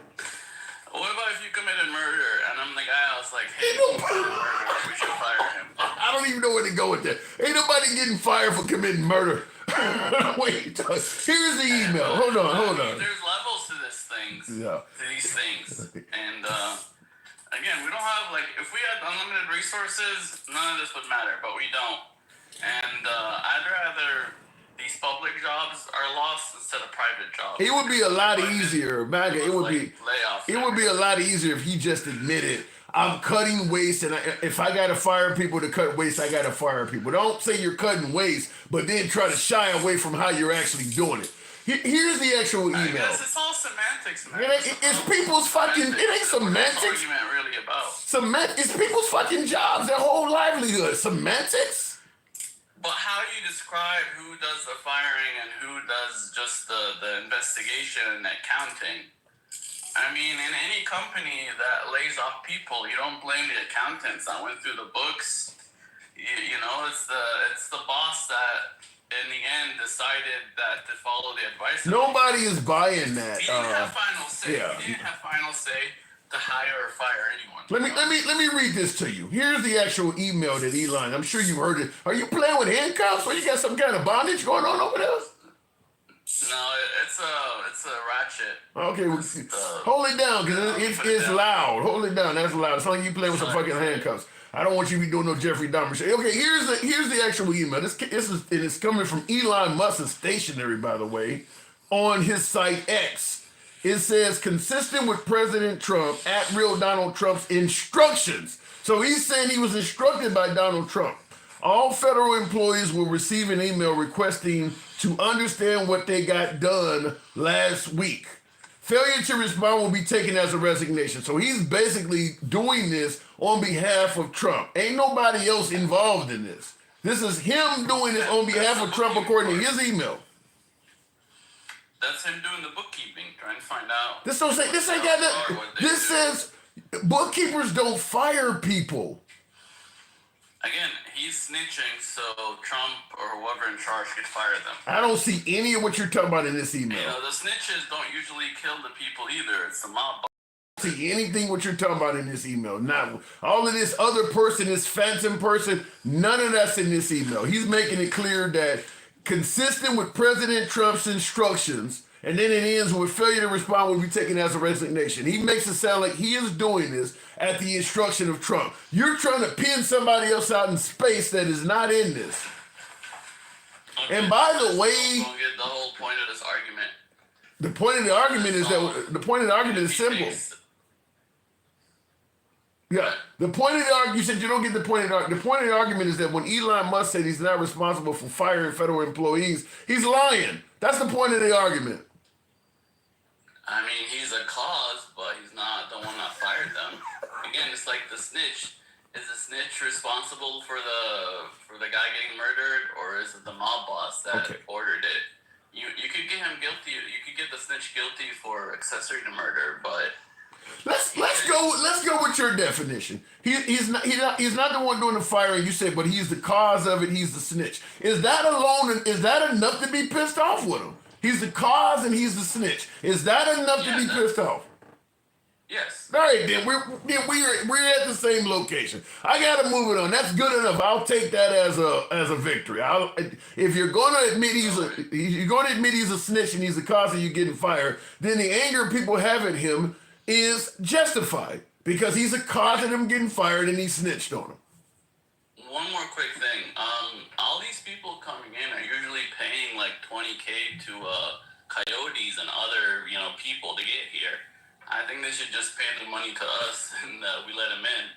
And, we should let in people based on what we need. If we need electricians, let in electricians. If we need whatever, let it. What about the asylum? What about people coming to seek asylum?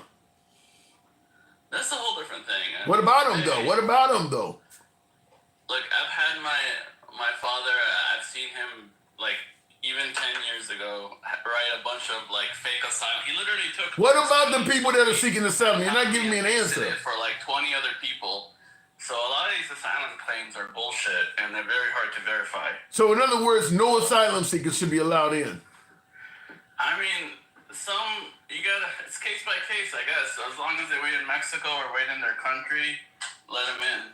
But they have to wait outside until a judge reads their stuff and decides whether they deserve asylum or not. All right. Appreciate you coming through. You drive a hard bargain. All right, moving on to the program. I want to respond to a couple super chats. Joe Shalom says the best thing about being right is that you never have to morph into something else. I love that. Bernie Sanders intro to Civics 101. That's a great point. The best thing about being right is you don't have to lie about it and try to change to some other shit. If what Elon Musk was doing was right, stand on it. You know they always say stand on business? If you're actually cutting waste, fraud, and abuse, and it requires terminating a few people, stand on business. Don't suddenly shy away from what you're doing now when veterans show up pissed off. Well, look, there's waste at the Veterans Administration. I had to do this. Show your receipts and stand on business. Elon Musk is backing down from what he's been doing.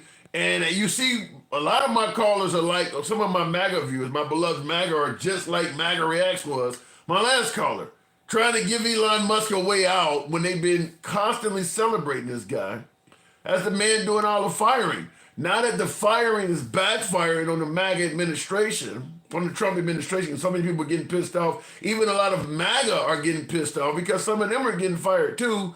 They're trying to save face on Elon. Because at the end of the day, if it does turn out that Elon is a monster and got rid of a lot of people that didn't need to be fired, there's no way for Trump to separate himself from this. There's no way, because not only are you the only reason this guy is here because he didn't get Senate approval, nobody voted him in, This is literally like me coming to visit you, and I'm like, this is my boy, can he come on in here too? And he come in and he robs all of the shit out of your house. There's no way I'm not going to get criticized from you for bringing him in because I vouch for him. The only reason Elon Musk is part of the administration is because Trump vouched for him. That's it. Wasn't voted in, wasn't approved by the Senate, none of that. Trump said, this is my man, he can handle this. So if Elon fucks up, that's it. That's going to be on Trump. There's no way he can separate himself from it. So it sounds like they're trying to get ahead of that because so many people are pissed by trying to indicate that Elon is not the one doing the firing. Then who is? Who is? Maxwell Smart says every illegal immigrant comes more skilled than high school students and are more attractive than high school students. Graduates don't stand a chance against illegal immigrants. Students to first. What? Every illegal immigrant comes more skilled than high school students. I don't understand what you're saying there. Are you saying that anybody that's let in this country should be more? You're saying every illegal immigrant that comes. Some illegal immigrants come in this country as a toddler. It comes literally they're underage. I don't quite get what you're saying there. But you follow up by says Tim is acting like Mexico cannot support asylum seekers. There are many countries between. That is true. Why do we have to accept all asylum seekers? Forget Mexico. Well, I partially agree with you. If you're coming from, Guatemala or the Honduras or something like that, and you are seeking asylum, you should have to explain, why didn't you stop in all of them countries in between? I don't disagree with that. Now, if those other countries won't accept a person, do we respond by saying, well, if they don't accept you, we're going to be just as harsh and cold and not accept you as well? So there is an argument to be made by that. But yeah, if you walk through 4 or 5 countries, and listen, if you need to request asylum, you should be willing to go wherever you can. Let's say you're running from the cartel or something like that. You should be happy to go anywhere where you can live and be free of them. You shouldn't be trying to specifically get to one country. So there is some validity to that. But you said we don't have to accept all asylum seekers. No, we don't have to accept them all, but it sounds like Trump is going to put us in a position where we're accepting none of them. The average illegal is 26 years old. I'd like to know who did the averaging of that. All right, moving on. And it could be, I'm not saying that's not true. It could be. Moving on with the program, though. I did have Gangsta. Been trying to bring her up. I don't know why it's not letting me bring her up. Let's try it again. Good evening, Gangsta. No, you wasn't trying. You wasn't fucking trying. You wasn't say fluffy. Oh my! You don't want my ass up here. Get the fuck out of here. You being mean though. You hurt my feelings, well, Gangsta. I'm gonna be real mean to your ass tonight. Cause what the hell, you beloved maggot? What the fuck? What happened? How you gonna call them beloved when they gonna send our asses and put us in concentration camps and stuff? And you wanna call them beloved? You believe MAGA wants to put us? Wait, MAGA. They're racist, and they're going with everything that little punk ass twit of a fucking damn Trump we got in office. They believe everything he's doing. Segregation. They're taking everything away. They're destroying this country. And you're just, oh, my beloved MAGA. What the fuck? Wait a minute. First of all, hold on. Gangsta grandma. All MAGA are not racist. You got to correct that. You walk like a fucking duck. You talk like a fucking duck. You're a duck. If you voted for the sorry son of a bitch, and you are still standing with the son of a bitch, you are a racist. All MAGA. Anybody that votes for Trump is a racist. Yep. You walk like a duck, you talk like a duck. Because you're standing with his principles. You're standing with his morals. You're standing with what he's doing.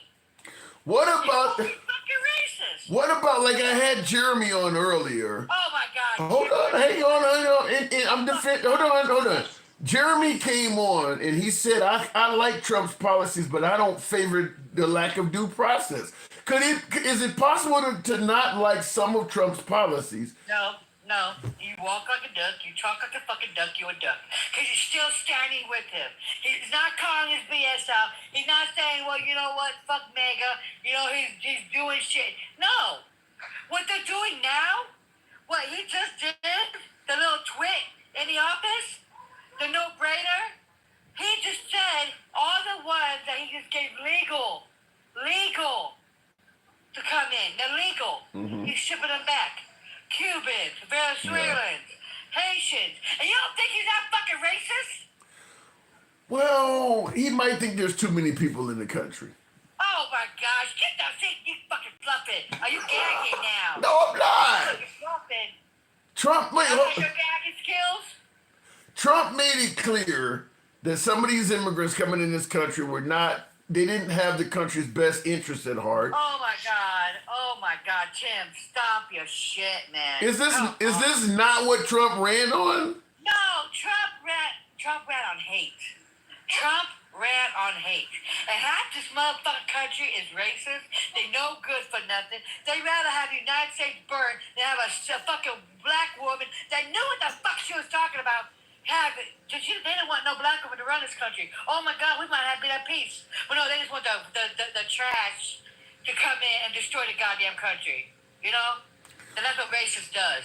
Well, Trump has only been president for 2 months, gang. So you think And he's destroying it. He's doing shit. Give me an example of how Trump is destroying this country. Are you fucking serious? No, I'm asking. I need to know. Are you fucking serious? Securing the border is destroying the country? Okay. I'm so sick of you motherfuckers saying the border has been secured. They cannot close the border. For the love of God, they cannot close the goddamn border because it's against the Constitution. Joe Biden deported more illegal immigrants than that clown did. Yeah, but Biden let more of them in, too. No, he did. Oh, my fucking God. You're trying to tell me, wait. You're trying to tell me that, you're telling me that more immigrants At first, they didn't let them in. They crossed because of the pandemic and stuff. Right when he first got, he tried to stop it with the whatever that bill, 42, and they couldn't. They couldn't do it because of the pandemic. Because it was over with. You guys start blaming Biden for fucking everything, man. I'm so done with you motherfuckers. I bet you motherfuckers now want Joe Biden back, the Sleepy Joe, right?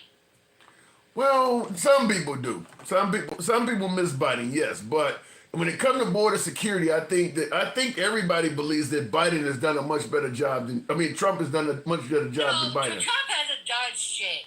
He's just jacking off in Elon's mouth, man. What? Oh my God! What the fuck? That's it, bitch. Oh my God! I'm so fucking done. I hate this country. I really do. I seriously hate the people that voted for this trash. I fucking do. Because you know what? We're going through fucking hell. Our vets are going to lose everything. Social Security is going to get cut the fuck off. He's only sending black and brown people out. But oh my God. I don't know if that's true. It is true. You know what? Who could come in the goddamn country? You know who can? White South Africans. Okay, well, when you say he's only sending black and brown people out, that's actually not true. Cubans are brown. No, he's just. Mexicans are brown. Venezuelans are black. Haitians are black. Well, excuse me. Let me play a quick clip for you. I want to get. Oh my God! Listen.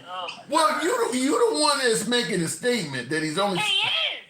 Okay, give me a minute. Give me a second here. I want you to hear this because I want to get your opinion on it. Countries have updated their travel advice to the United States in the wake of a crackdown on immigration by the Trump administration. Travelers have reported being detained at the U.S. border even though they had valid travel visas. Germany updated its travel advisory for the U.S. this week after a number of its citizens were detained at customs and then deported. What was intended as a short vacation turned into a nightmare. German tourist Lukas Silaf was detained upon arrival in the US and hauled into a detention facility.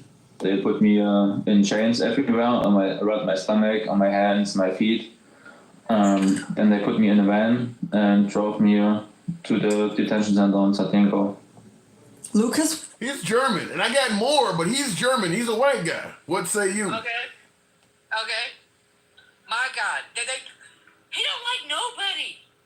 You said only. He don't like nobody. You said black and brown. Majority of them are black and brown. Let's be for real. Majority is black and brown. Well, but Gangsta Grandma, majority of people coming in this country are black and brown. And you know what? I don't know why the fuck they even want to come here. This is a disgusting country.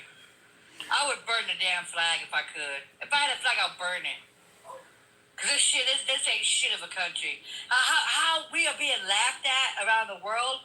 How people are turning their backs on us. How they don't even want to give us eggs because they can't stand this man. It's disgusting. And you call him fucking, oh, my beloved MAGA. What do you? You know one thing MAGA would do to you? They'll hang you from a fucking tree. They will. They're racist. Oh, wait, I know MAGA. I actually know people who support Trump. Why would you suggest that MAGA would? Wow. They will. They will. Look what the fuck they're doing to us. Look what the fuck they're doing. They oh God, go deport everybody. Deport everybody. Deport everybody. But you I think? don't want nobody to come here. You think? They want to make this motherfucker white, and it never was white. See, these motherfucking white people need to get their shit together. This never was fucking white. But okay? Mexicans was here before the white asses. The only thing that the white man did to us, gave the Native American syphilis and shit. Gave the beloved black people syphilis. That's what they gave to us. Well, let me ask you this, because there's obviously MAGA that are in close proximity to people of color all over this country. MAGA reacts, my last caller asked that question, who has MAGA hung so far? Because you're indicating they would want to hang somebody like me. I said they will. Then why haven't they done it? Well, you know what? Technically, they probably would have. There should be people be missing. Hell, they had a little native girl cut the fuck up. We don't know who did it. Shit, hell, it could have been MAGA. MAGA been peeping up the damn schools. That little badass kids. And would. So you think that MAGA actually has deadly intentions to people of color? I wouldn't trust it. You know what? That's why I don't fuck with them. I don't fuck with maggots. I don't. Nope. I do not fuck with them. I keep them at damn. I carry my pew pew. I'll bet a motherfucker would one upon me. They'll be in a body bag. Fuck around and find out with me. This is strong stuff. I'm just curious. What have you seen from anybody that supports Trump that would make you think that they may? Did you see the Klan? The Triple K is out in force down in Tennessee and all of them. That they have balls to come up now. Charlotte, all of them. You know what I mean? He's showing his hatred. He is showing his hatred, and they're like going Bob in. You know what I mean? Elon. He's letting Elon fuck this whole damn thing up. Well, Elon is claiming he's not responsible for firing anybody. Elon, you know, you believe the white man? Come on now. Wait, what the hell? Now you're making it sound like all white men don't tell the truth. Mega don't. See, oh my God, you so fluffy. You're not even a liberal like that. How am I fluffy? I don't buy that all MAGA are trying to unalive folks in line. Okay, let me tell you something. I stand with Biden. I stand with our vice president. I stand because you know what? I believe in what they believe in. Okay? Okay. You don't go vote for somebody if you don't believe in it. MAGA. It's the black maggots. I can't stand their ass. They want to be white so goddamn bad. They have it all over their fucking face. Jack it off to them. And they're racist too. You think? They'll sell their own to get through. They sold us out. So you believe black MAGA are racist to people of color? Hey, let me tell you something. They believe in this fucking white team, man. They believe that he's gonna come and say to give them money. Fuck yeah. What would that be based on? He's never promised to give people of color money. Oh my God, $5,000. I'm gonna give you $5,000 after they go and they rip off all the poor people. We're gonna give you $5,000. They still believe that shit. You see him on Let me ask you that now, because the $5,000 thing, I've heard about that, and a lot of folks say, well, look, if you don't have any love for Trump and you think he's that bad of a president. Okay, well, you know this little twit said, this white tea. Like, oh, she believes, but like, bitch, you believe the white man that's gonna that's selling your soul, that is doing everything, that you're a piece of racist piece of shit. Get the fuck out of here. But you keep saying you believe the white man as if white men can't be trusted. I don't. You trust the white man? I know. Please. I don't. You don't know anybody that's white that's trustworthy. I would not trust the white. If they say they maggots, like MAGA, I would not trust the hell fucking to them. I won't turn my back on them. You got me fucked up. How do you? You would trust a maggot? I mean, everything MAGA says is not a lie, gangster.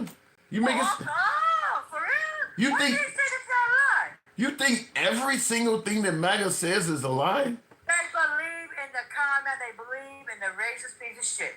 So yeah, they believe. But they still don't believe that they're going to take their Social Security away. They still don't believe that he's going to take their food stamps away.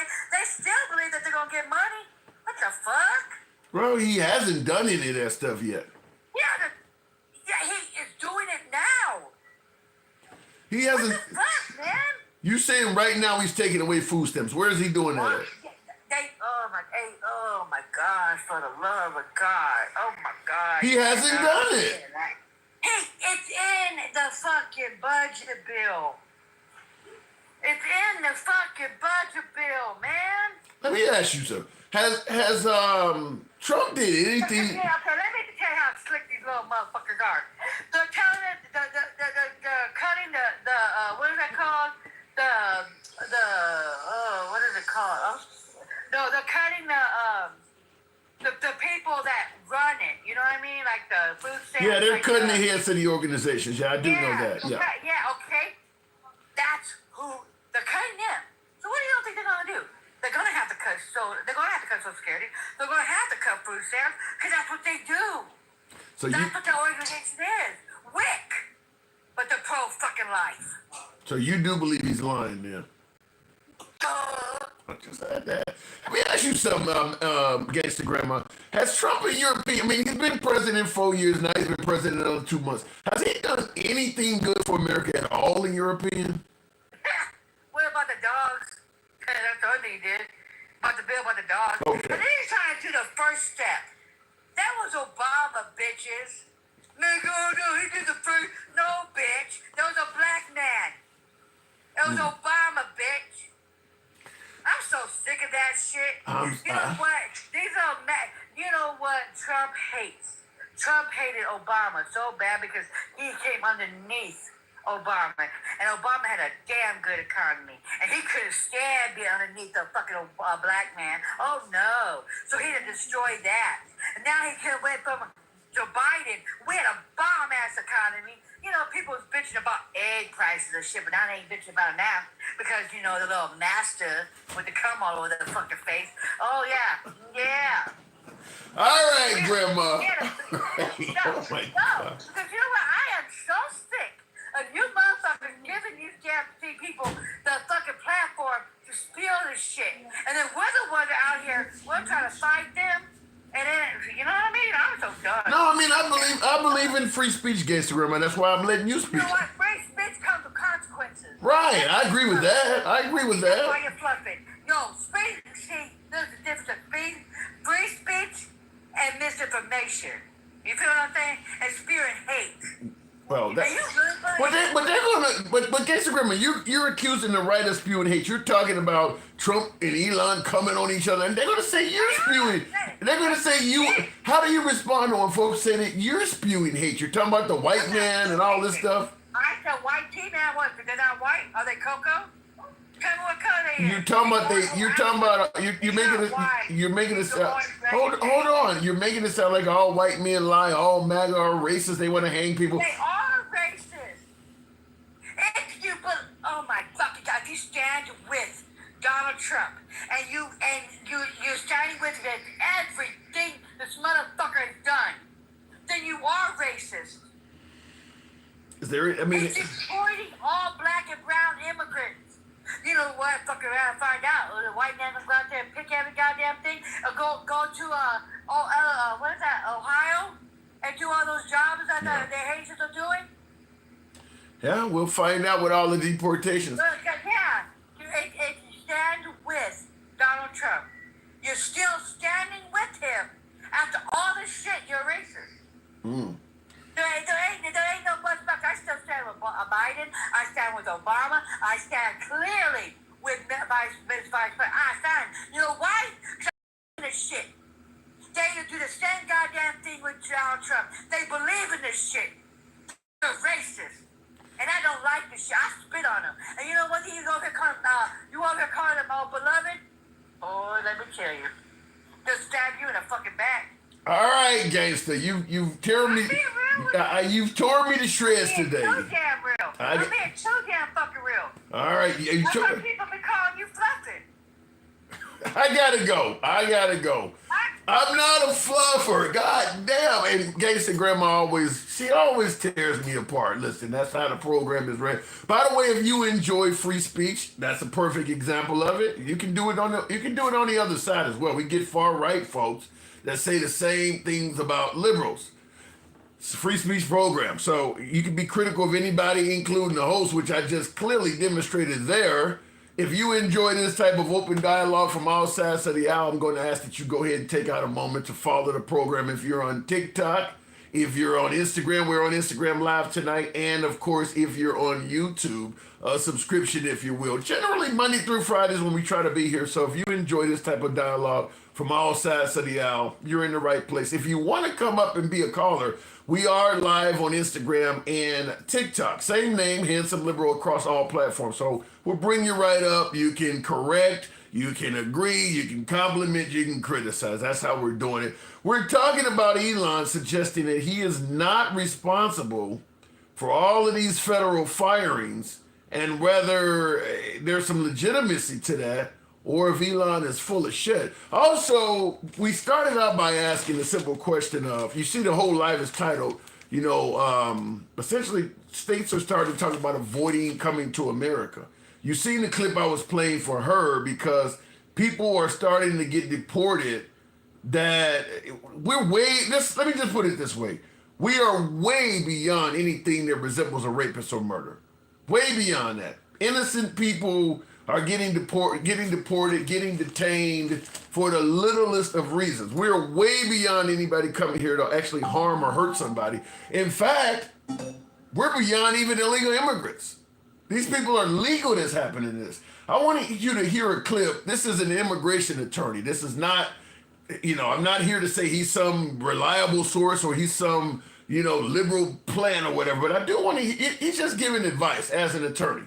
You should not leave the United States. Hi, I'm Jim Hacking, immigration lawyer practicing law throughout the United States out of our offices in St. Louis, San Diego, and Washington, D.C. I'm shooting this video in mid-March 2025, and I'm here to tell you that we've been seeing stories left and right of people who have valid immigration status not being allowed back into the United States. And it's sort of scary. We saw just this last week a green card holder get deported, a lady who had a pending green card case who flew back from Puerto Rico get deported. We saw the actress from Canada who had the TN visa, went to the border to get a visa renewal and was not only denied her visa, but she was also taken into custody and detained for 10 days around the southern border before she was sent back to Canada. So these are unusual times that we are in. These are the frontal attacks by Customs and Border Protection on immigrants at the border that we're going to see more and more of, and we're getting more and more news stories of. Now, historically, there have always been people who get refused at the border, right? But what we're seeing is the legal immigrants having their rights taken away, being detained, being forced to try to waive those rights, and being asked to surrender their green cards at the border. We don't mind you coming to America, just come legally. That doesn't sound like that is what is happening now. We don't mind you coming to America, just come legally. He's making it clear that don't save you at all. And I want you to hear what he said toward the end. Be allowed back into the United States if you leave, unless you're a U.S. citizen. And I believe even U.S. citizens are going to start getting more scrutiny. If I travel overseas, I'm not bringing my phone with me. There's all kinds of things that are going on at the border right now. You really need to be careful. You really need to be worried. And I'm not trying to scare people. Really, I'm not. I'm trying to educate people so that you make a good decision and hopefully decide not to leave the United States until you get your citizenship. I know it's mind-boggling, but that's all I can really say. So what do you guys think? I mean, do you think that this is justified? Do you favor Trump for doing this stuff? Do you think this will make America safer by, because none of this is in reference to illegal immigrants. None of this is. This is essentially what I mentioned earlier when folks were talking about Trump is acting like a dictator or whatever, and I stated I stated this many moons ago in many lives back, several months ago when people were indicating that Trump might be a dictator. And I'm like, well, I got to see evidence first. But I said one of the tenets of dictators is they don't just stop illegal immigrants from coming in a country. They essentially close the borders off, meaning comings and goings become difficult. Like North Korea, for instance, the citizens of North Korea can't leave and people cannot come in. Comings and goings become difficult. Remember the Berlin Wall? Reagan was known for quoting as saying, Gorbachev, tear down this wall. Comings and goings become difficult. So to me, if what this attorney is saying, and if this stuff starts to culminate, it is starting to look that way, where you can't come or go.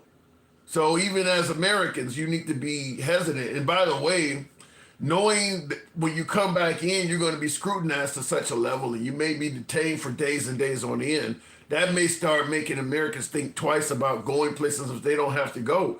Bachelor Smart says, should military-age illegals be required to serve to be eligible for citizenship and pay some type of affordable fine of $30,000? Well, I can't believe you would put affordable for an illegal immigrant and $30,000 in the same sentence. Like I stated earlier, Americans make more money than virtually every country south of the border, all the way on down to the tip, all the way down to Brazil. Every country from Brazil on up, Americans make more money. And $30,000 is not affordable for Americans. We make double, triple, quadruple the average income of most folks that live south of the border. I mean, Americans, I think an average of about 60 to 70,000 a year is what Americans make. None of us can probably afford $30,000. And you're talking about somebody, by the way, you're talking to someone who did migrate to another country. I went through the process of migrating to Australia. It cost me thousands. I couldn't pay $30,000 though. It didn't cost me 30 grand to go down there. I mean, I had to get fingerprints. They do medical scans on you. They going all up in your ass and shit. All of that, they do all of that. Make sure you're not bringing diseases, all of that. Criminal history, all of that. You got to pay for all of that stuff. And it wasn't 30 grand. It was not 30 grand. And I'm coming from a first world country. So yeah, expecting an immigrant, an illegal immigrant to have 30 grand, it's just, I mean, that would pretty much make coming to America, it would just pretty much eliminate it, which I think is kind of the goal anyway. And Maxwell Smart says, does the military pay wages? Do you think someone entering the military as a private, or you're entering at the lowest level, can afford 30 grand? That's probably just about their whole salary in some cases. No, that's not affordable. It's still not affordable. $30,000. It's still not affordable. The best thing about, I saw that real quick. I want to make sure I didn't miss any super chats. I see your correction, Will G. You said spitting in their face. You're saying MAGA is spitting in their face. All right. It's been a while since I've seen what the original comment was. Let me keep moving on, though. Make sure I didn't miss anything there. Therefore, Trump ain't shit. He said, therefore, Trump ain't shit and Musk smells like shit. Well, Elon Musk, Trump is claiming that Elon Musk doesn't have the power that everybody thought he did. So they're claiming that Elon Musk should not get responsibility for the firings. In my opinion, it's too late. They've been giving Elon Musk way too much credit for firing people to try to pop up now after tens of thousands of people have been let go, and he don't send out emails. And by the way, Trump has stated several times that Elon Musk is responsible for the firings. I should have had clips of that coming up, but Trump has already given Elon Musk credit for firing people. It's going to be impossible to try to convince people that he's not responsible for that. But because it is becoming so toxic to Trump's administration, because it's fucking up the Tesla cars, by the way. And there's probably a heap of folks, even some of you folks that are watching, that are being affected by Elon's Tesla stock dropping so much. So they're trying to get the heat off Elon to stop the financial bleeding. Yeah, Elon is the world's richest guy, but there's a whole lot of people that are around him that thought he was going to be, listen, he's the richest guy. He's got his way into the administration. Now's the time to invest in anything Elon has. We're going to make a fortune. And it's went the other way. And a lot of them were likely Trump's friends, associates, and business partners. So they're trying to save the bleeding financially by separating Elon from the reason people are, torching his damn Teslas and destroying his stock. I don't see how it's going to happen. My guess is Tesla stock is going to continue to be in shambles until he can leave the Trump administration. And even then, it's going to take a while to correct that because he's done so much stuff. They're calling them swastika cars and all kinds of shit. Most of those countries are just as poor and have gang cartels and crimes as well, and don't offer refuge like the U.S. So you're responding to the notion that why don't people try to stop in another country? Why do they come all the way up to America if they're trying to seek asylum? Why don't you stop in one of the countries on the way? And he said most of those countries are just as poor and have gang cartels and crimes as well. Yeah, I mean, it's true, but I don't know. I mean, like if you're trying to flee Guatemala or Nicaragua somewhere down there, and you're trying to request asylum in Mexico, seems like Mexico, they should try to protect you to some degree, because that's what they expect the United States to do. It is crazy that America is doing what the Hispanic community is not. All of these folks are coming from various Hispanic countries, and they don't seem to be able to find any type of refuge until they get to America. I mean, I don't know. If El Salvador, and I'm not a fan of the way the El Salvadoran president locked everybody up, even innocent people, but if he can make his country have a great reduction in crime, you got to assume Mexico and many of these other countries down there can do it too. You just got to get them to the point where they don't like corruption and the money they're making from being corrupt more than they do the safety of their own people. Whatever El Salvador did to lower crime, many of those other countries could do it too. You just have to give a damn. Mexico don't have to be the way it is financially. It doesn't have to be like that. You just gotta want to give a damn. Looking in the comments, they called to the mountains and I don't know what that's going on with that. Use the illegals as a front line for fodder. Yeah. All right. Let me go back to the box. We'll go to Love to Cruise. Good evening. Welcome to the program. The Tesla should be the national debt poster card child. It is going to be the national debt poster card child if it keeps going. Love to Cruise. Good evening. Good evening, Tim. How you doing? Can I interest you in a Tesla? No, I got no problem, man. Yeah. I don't need that. Yeah, Trump trying to save him. He put Tesla up when he bought X. You said what? And he put Tesla up to buy Twitter. Oh, he spent, what was it, 47 billion he spent on Twitter? Exactly. And he lost value in that too. That's what went down in value. So if Tesla goes under, he's losing Twitter also, or X. Ooh. Is that how that works? So it's still tied to it. Exactly. So Trump tried to save him, but as usual, everybody who messes with Trump goes under, but he stands tall. So I stand corrected. I said Elon was the president and he was the vice president, and I called him Pinky in the Brain, but Trump, man, everybody that messes with Trump goes under but him.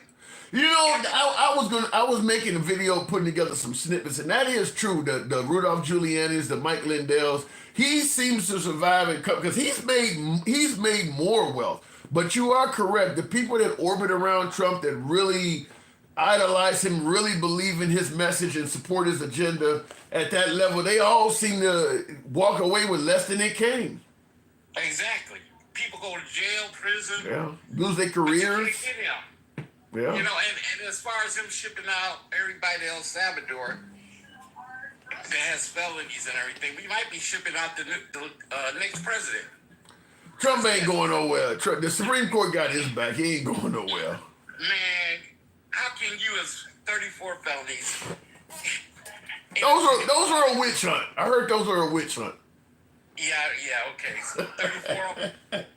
That is a lot, but I ain't. Have you heard from Fonnie Willis? How is she doing these days? I ain't heard nothing about Fonnie Willis. Probably in the Caribbean somewhere. Right, her ass got out of here. That's right. Hanging out with Rosie O'Donnell somewhere. Exactly. Yeah. You better get out of here. You know, I'm wondering if there are not more Americans that are considering leaving this country because of what's going on. Well, in the long run, to be honest, there's a line to get in here. There ain't no damn line to get out. I think the line to get in here is shortening by a lot. I think folks first of all still want to get in. You know, if we can weather this storm, we still got the greatest nation in the world. So that's a good point. So can we weather this storm though? It's gonna be hard. What we gotta stop doing is complaining about what he already done and start heading him off at the pass at what he might do. The Democratic Party is less united than, by the way, the MAGA Party is pretty strongly united right now. So how you going to head them off to the pass when you don't have a party? Well, right now I think the Democratic Party's strategy is to let him hang himself. That's either not saying nothing and they're just laying in the weeds for the primaries to come around. But once again, I don't think that's the right strategy. I believe they have to emphasize everything that he does wrong and keep on throwing it in everybody's face the same way he does with his lies. What about this whole fighting oligarchy that Bernie Sanders and AOC? I mean, these are two fairly polarizing folks themselves because they are considered far left. And many would suggest they have no chance of winning a national election where you got to unite the country. But they are drawing huge crowds at a time when nobody's even running for election. So what does that say about that? It said the same thing that people were saying when they thought Biden was messing up. You're looking for a solution to the problem. And if this sounds good, we're rolling with it. But in the long run, you think the liberals would roll with AOC? I mean, Bernie is 83 years old, so he'll be 85 in 2028. That's the problem with him. Yeah. That's the problem with him. He's a little too old. But if you're going to sit up there and entertain the thoughts of Trump doing a third term, then you can't say Bernie's too old. And that's a good point because Bernie Sanders is just as lively as Trump. Think We're not talking about Biden now. Bernie ain't sleepy at all. Give him some mitts, give him some mittens, and he'll be all right. I think Biden wasn't. I think his mind was still sharp, but since he had that stuttering problem when he was younger. Did you see the June 27 debate? That wasn't stuttering. He started answering the question that wasn't even asked to him. He couldn't get his point across. He can still run circles around Trump. In the mind, he just can't express himself because of the stutter. If I ask you, what are you doing today, and you start talking about you cured the price of Medicare, what are you talking about? That he did horrible. I said, whoa, I seen your reel about Trump with daylight savings time. All right, you will. Back that up. You pulling out the big punches now. Okay, I can't argue with you no more. If you seen that, I'll leave it alone. Yeah, that was bad. That was bad. He said, really bad. Grandma lose an hour.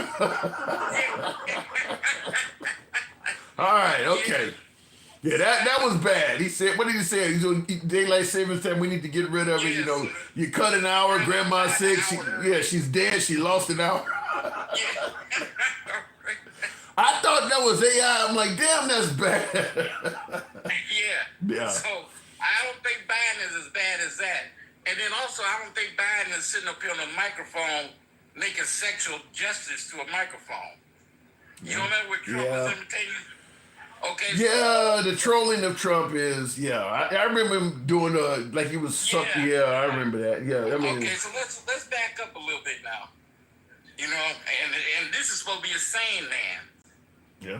Trump, you know, and he's doing all this. So don't sit there and tell me he's sharper than Biden because I don't see it.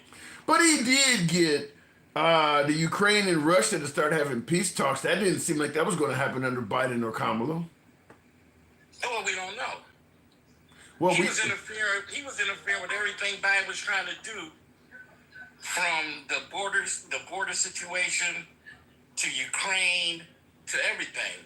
He was stopping everything Biden was doing in order to make himself look good. Well, the thing, but the question is going to be, if Biden was doing such a good job, it wouldn't have been that easy for Trump to stop it. Trump was able to stop it because people didn't think Biden was doing a good job to begin with. And I read both of Trump's books. Okay, both of them. And this is when I was into Trump, all right, before he went political. And in the books, he does say something about if you lie enough and long enough, people will believe it. Yeah. And that's what he does. I mean, he had people believing that they were eating dogs and cats in Ohio here. He didn't. Well, with the dogs and cats thing, because you say if you lie enough and long enough, people will believe it. They believed that instantly. I mean, he said that at the debate, and by the next day, I was doing lies, and people already. Well, it's in their culture to do like we got Little Haiti down in Florida. We got. I think it's 500,000 Haitians that live in the state of New York. Like, that ain't been in their culture to eat no damn cats and dogs. I mean, I don't know. MAGA wants to believe the worst anyway. So the fact that he said it, they're not going to investigate it. They're not going to do nothing. But Trump said it, so it got to be real. And that's what happens with a cult. Damn. You know, you're going to believe what this guy says no matter what.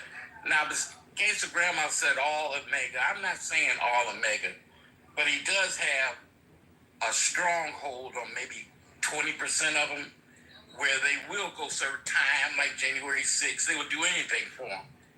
But I don't believe all of them like that. Do you believe all? Yeah, she made it sound like all MAGA are racist. You don't see that.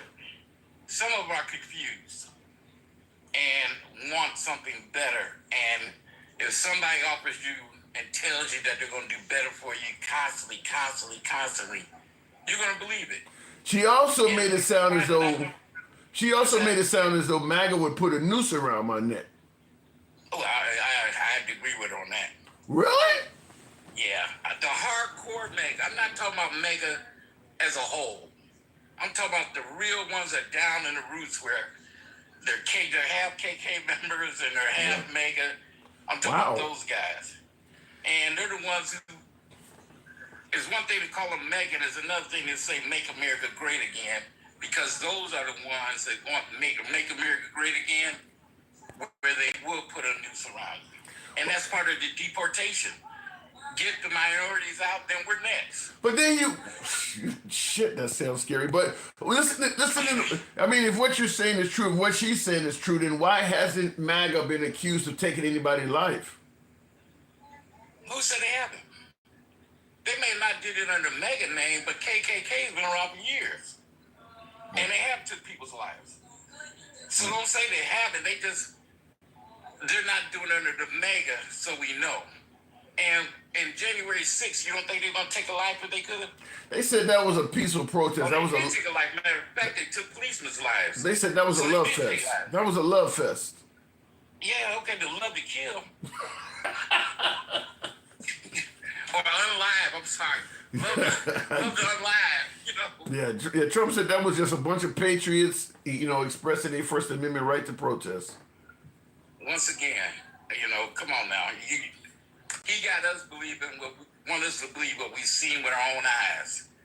And there are the true MAGA that believe that because he said it. Even though they're watching it in real time. But they did see some folks get let in and things like that too. I mean, the police were peacefully letting folks in on some of the sides of the building. They saw that as well. Well, I didn't see that.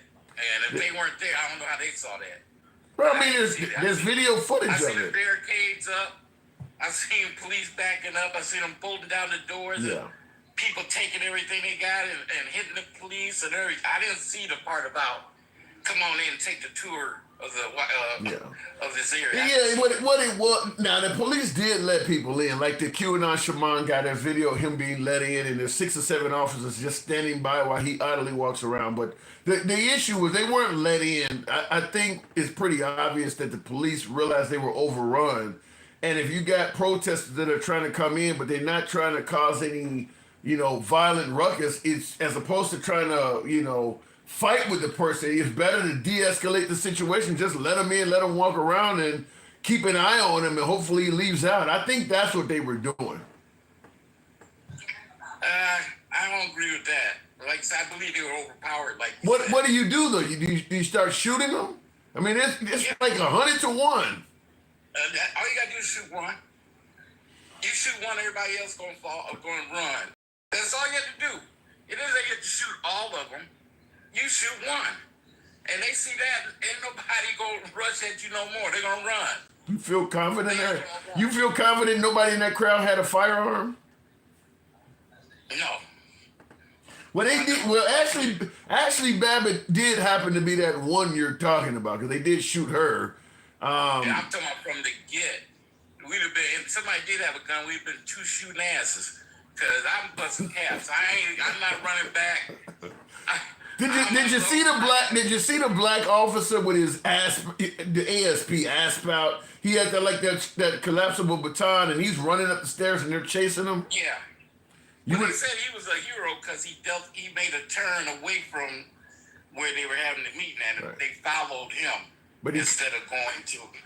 But even then, going up the stairs, I'd turn around, man, and unload it. You would have took them. He said, like 3 or 4 guys followed him. You would have killed them all, huh? All of them. All of them. Every single one. All of them. We shot. If they made a move, I shot them again. Man, we talking about we're under siege. Yeah. I mean, there's no denying the building was under siege, but your name, Love the Cruz, would be Loving Witness Protection or something, huh? Because you wouldn't be safe after doing that. Think about this now. You got guys that are in there, and if you hear a shot, are you still continuing forward, or do you hear the words retreat? That's a good point. I mean, yeah, if you are breaking in the building like they were and you hear gunshots going off, it probably would make you a bit hesitant to proceed forward. You don't know who just got shot, but you recognize a shot. MAGAs, they're bullies anyway, because they're just like their cult leader. And when somebody gets a firing back at them, they're turning around. They're cowards. They turn around and run like hell. I kind of wonder, okay, if you had done what you're saying, and the guy that took out Ashley Babbitt, I kind of wonder if why the Trump administration ain't went after him. I mean, because he wasn't. Huh? They were just doing that. They were feeding the crowd. They were feeding everything for election. They know they don't have no case against this man. Shit, that ain't, and that's gonna stop him. Well, on that one, it might. I mean, they went after the law firm that I think defended Hillary Clinton. They didn't have a case against them either, and they actually prevailed. They got them to cave, and I think they agreed to give $40 million to some kind of Trump causes or something. Just like Disney.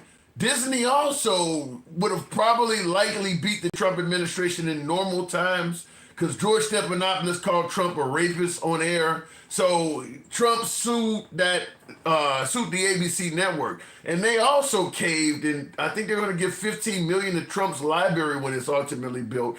Under normal circumstances, Disney would have won that, because you got a civil court that they have actually found that Trump was liable for sexual assault, which many folks see sexual assault and rapist as interchangeable terms.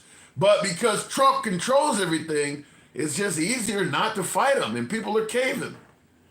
Well, let me ask you this. In those 2 scenarios that you gave me, what's the common denominator between those? Trump. No, besides Trump. Both of those companies got money. Yes. And that's all it's about, is the money. Okay, we can see, attacking that policeman, he has nothing. It ain't worth our time. Good point. It's not worth our time. That's But good. the law firm at Disney, yeah, I'm going after them. They got money. And that's all it's about with Trump is the money. He don't care about the poor people. You think he cares about MAGA? Hell no. MAGA thinks he's the best president since Abraham Lincoln, even for black people. Yeah, well, the drugs is good in their area. All right. Well, listen, I can't speak on that. I mean, like I said, I'll give Trump, because you hear Gangsta Grandma accusing me of fluffing and holding it up for Trump. I'll give Trump credit if he does something that benefits my life, or I see where it's benefiting a lot of Americans. I'll give him credit. He's only been in 2 months. I haven't seen any of that. It's not like the price of eggs or groceries is really cheap all of a sudden. So, but if I see it, Well, what has he done so far to benefit your life? nothing. And then maybe she has a point when she says you're fluffing. No, because I'm giving him credit for securing the border. Do you not believe that Trump has done a better job at securing the border than Biden? Yeah. Now, that's one thing. Trump outflanked Biden. Yeah. And Biden is more of a politician, but sometimes you got to go kind of... Trump's strong suit is he go ghetto. He goes down low. Biden didn't. And he could have just signed the executive order, so I do hold him... Yeah. I do hold him responsible for that. But I asked Gangsta Grandma, name one thing she couldn't name one thing Trump has done good for the country at all. No, I agree with the border closing, and I agree with, shipping a lot of people out. Now, you say about due process. Due process is for the rich. It ain't for us. You don't get the best due process, but you get it as a citizen. If you say you're innocent or something, you do get a day in court. It may not be fair the way they do it, but you do get to go to court. They don't just haul you off. A day in court, man. If you jaywalk, man, they hit you with so many damn 30 charges, you're gonna plead guilty. Yeah. You don't even get that's not due process. That's just overcharge you so you plead guilty. That's a good point. That is a good point. That does happen a lot. A lot of people have taken guilty pleas. All the time. They stick you with everything, every charge they can think about, and you're gonna cop out. So there is no such a thing as due process unless you're rich. And we have a little bit because we're poor, but for them, they're not gonna get nothing. And this is to be expected from this country. This is what they have done all the time. Did the Indians get due process? Hell no. No. Did blacks come into slavery? We get due process? Hell no. No. This is what they do. Nothing's changed, just the times. You starting to sound like Gangsta Grandma with that. I ain't cussing like her. All right, I got to move it on Love the Cruise, but always a pleasure. Thanks for coming through, man. Appreciate it. All right, thank you. Anytime. All right, moving on with the program. Due process for the rich. I normally would be a bit hesitant, but the way he's explained that was pretty damn good. He's got a great point in suggesting that if they can play games with the system and ultimately get you to take a plea, and people do take pleas for shit they didn't do. And even from my MAGA side of the aisle, this is the same stuff you guys often throw up when I bring up the fake electors. A lot of the fake electors down in Georgia, Arizona, and Wisconsin that were trying to cheat for Trump, they pled guilty. And that's what MAGA often says. Well, they were going to get railroaded by the system, and a lot of people they don't normally care about people getting railroaded by the system and pleading guilty, but they did when the fake electors got caught up in it. But he is right. There are people who do plead guilty, often at the advice of a public defender. Because that's what public defenders, their job generally is to get you to take pleas. They don't fight your cases. They're not going to be Johnny Cochran where they're going to get up there and demonstrate how a glove didn't fit and how Mark Furman used the N-word 20 years ago. They're not going to do all of that. They're going to tell you, look, it looks like you don't kill this bitch and her boyfriend, and they're trying to give you the death penalty. If you take a plea, I can get you at least life. And that's what they do. They don't go and plead the case. That's what would have happened to O.J. Simpson if he was O.J. Simpson, a bus driver. He would have pled guilty to avoid the death penalty and got 2 life sentences. That's what a what a public defender would have told them to do. That's it. They're not going to go through all, but because you got money, you can get, Cochran went, like I said, Johnny Cochran went back and found that the guy used the N-word on a radio station in like North Carolina somewhere decades ago or years ago. That ain't gonna come out of a public defender. They don't have the money to do that stuff. So he's right. The pleading of people pleading guilty to crimes they didn't commit is quite common in America. That happened to me at 18, says Alter Ego. Never been in trouble before my dumb ass said I'm guilty, Your Honor. Yeah, that's gotta be rough to go before a judge knowing you didn't do shit and say I'm guilty. How do you plead? You got to get up there and say guilty because your lawyer done told you what they gonna do to you if you don't. And look, it's only 2 years. You'll be out in plenty of time to still have a life. If you don't take these 2 years, you're looking at 20, and they got a strong case against you. So you're in there, taking a plea deal, and once you go inside, ain't nobody gonna believe you innocent in there. You seen Shawshank. What are you in here for? The lawyer fucked me. Wasn't that the phrase they use in Shawshank Redemption? The lawyer fucked me. Everybody's innocent in here. Lawyer, and that's true. Lawyers do fuck people. Anyway, going back to the box. I'm going to go too far off the deep end here. That's why I said everything Trump touches goes to shit. Well, he doesn't go to shit, though. But yeah, the people that orbit around Trump lose a lot. I mean, I don't think it's even up for debate. People who affiliate with Trump lose a lot. Lots of people that affiliated with Trump lose a lot, whether it's their businesses, their careers, large amounts of finances, their good name, all of that stuff. They do. And Elon Musk is going to be one of them. Now, Elon Musk, the world's richest guy, he's not going to ever get to the point where he is impoverished or live like you and me. That's never going to happen. But he's going to lose a lot of money. My guess is by the time Elon is done affiliating with Trump, he probably will be maybe in the top 10, richest people on earth. But he's going to lose the number one spot. I don't think he's going to maintain that. He's going to lose the number one spot. And that just is affiliation with Trump. Just like Kanye West. He was the wealthiest black man in America before he started affiliating with Trump and the far right.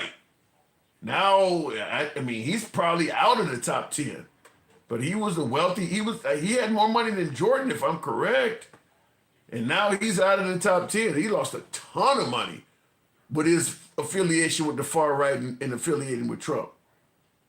So we'll see how it goes. But yeah, if you particularly if you're a person of color, I've said this on the program many times, is that if you are a person of color, particularly a black person, and whatever you do, athletics, you're an actor, you're a musician, you got a business, whatever you do to make your money, if your primary customer base as a person of color also happens to be people of color, affiliating with Trump is a disaster to your business.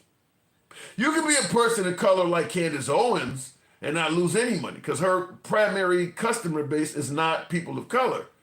But if you are a person of color, like Ice Cube reached out towards Trump, Steve Harvey started reaching out towards Trump in his first term, they quickly realized how toxic that was and they got the hell away from him. You don't hear them talk about Trump at all anymore. They quickly realized, I'm not going to maintain my fan base if I keep hanging around Trump. Only person I've seen so far maintain their fan base while affiliating with Trump that's a person of color, Mike Tyson. He's the only one I know. Everybody else that's an African American that hung around Trump and kept their fan base, they don't have a black fan base. Larry Elder, Hodge twins, them kind of people. They don't have a black fan base, nothing to lose. Looking in the comments, oh my fucking God, now you're threatening a loss of financial standing. But it's true though, Gen X.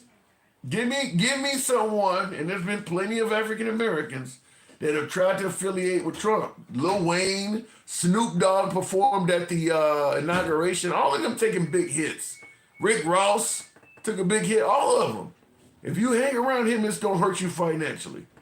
So you say you're threatening a loss of financial standing left money. And by the way, Threatening the loss of financial standing is not something unique to the liberal side. You remember the Dixie Chicks? They were very critical of Bush during the Iraq War. Well, the right canceled them. The right, they experienced cancel culture from the right. Country group, primary fan base were conservatives. When they started criticizing Bush for the Iraq War, they lost a huge fan base. We can talk about Colin Kaepernick with the NFL.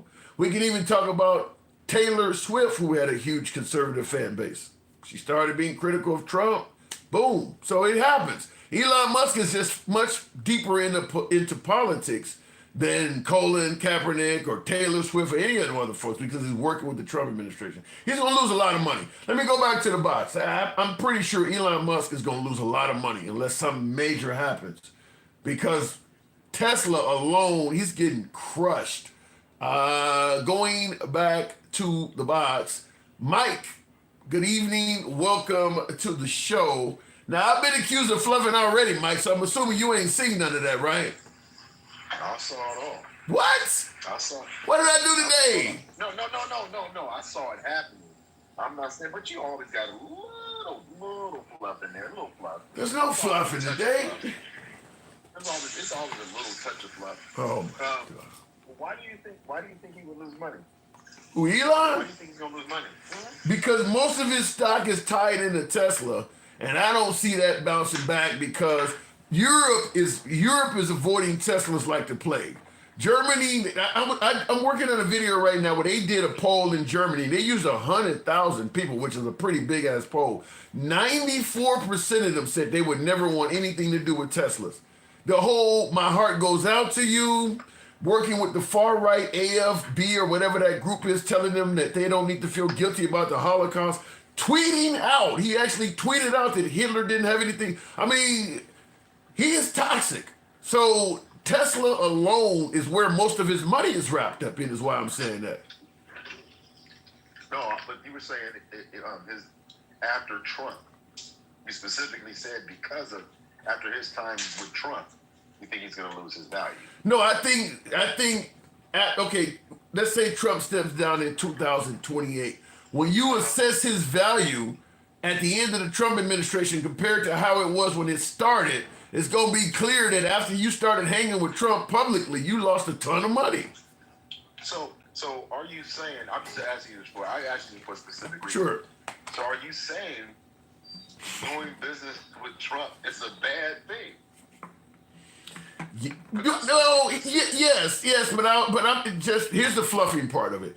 I'll say yes, doing, because I gotta be fair about this.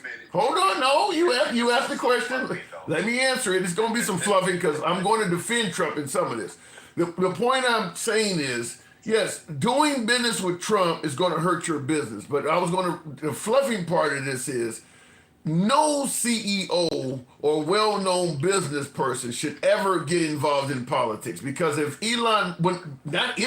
when Elon Musk was presumed to be a liberal, the right didn't like him. And he wasn't anywhere near as liberal as he is now conservative. He wasn't anywhere near as deep in liberal causes as he is in conservative causes. But when they thought he was a liberal, a tree-hugging liberal with his save the climate cars, they didn't like him either. No, I hear you. I'm just asking because I thought that was kind of funny because when we always say everything he touches turns to shit, and the people around him always are impacted negatively. Yeah. You were right. Actually, what you said was a microcosm from his first term to now. Everyone in his orbit after Trump is in a, let me not say everyone, let me say the majority, are in a worse position or were in a worse position than when they first met him. I think you can get away with it if you don't do it publicly.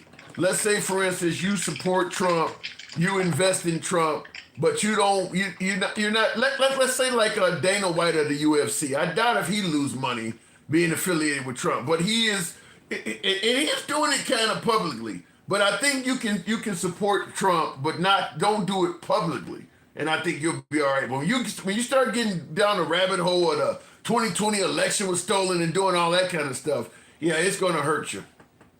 I'm laughing at you, and I said it for a reason. Because if you go back, I want you to do this research. I want you to do this research. Everybody think about it. How much money has Joe Rogan lost? I don't know. Has he lost a bunch of? Yeah, he lost a ton of money. I thought he lost a ton of money when he tried to criticize Elon. No, Trump. I'm talking about he's lost a lot of viewers. Okay. From his podcast right now. Losing a lot of viewers means money, right? Yeah, that's true. Love the Cruise, the pillow guy.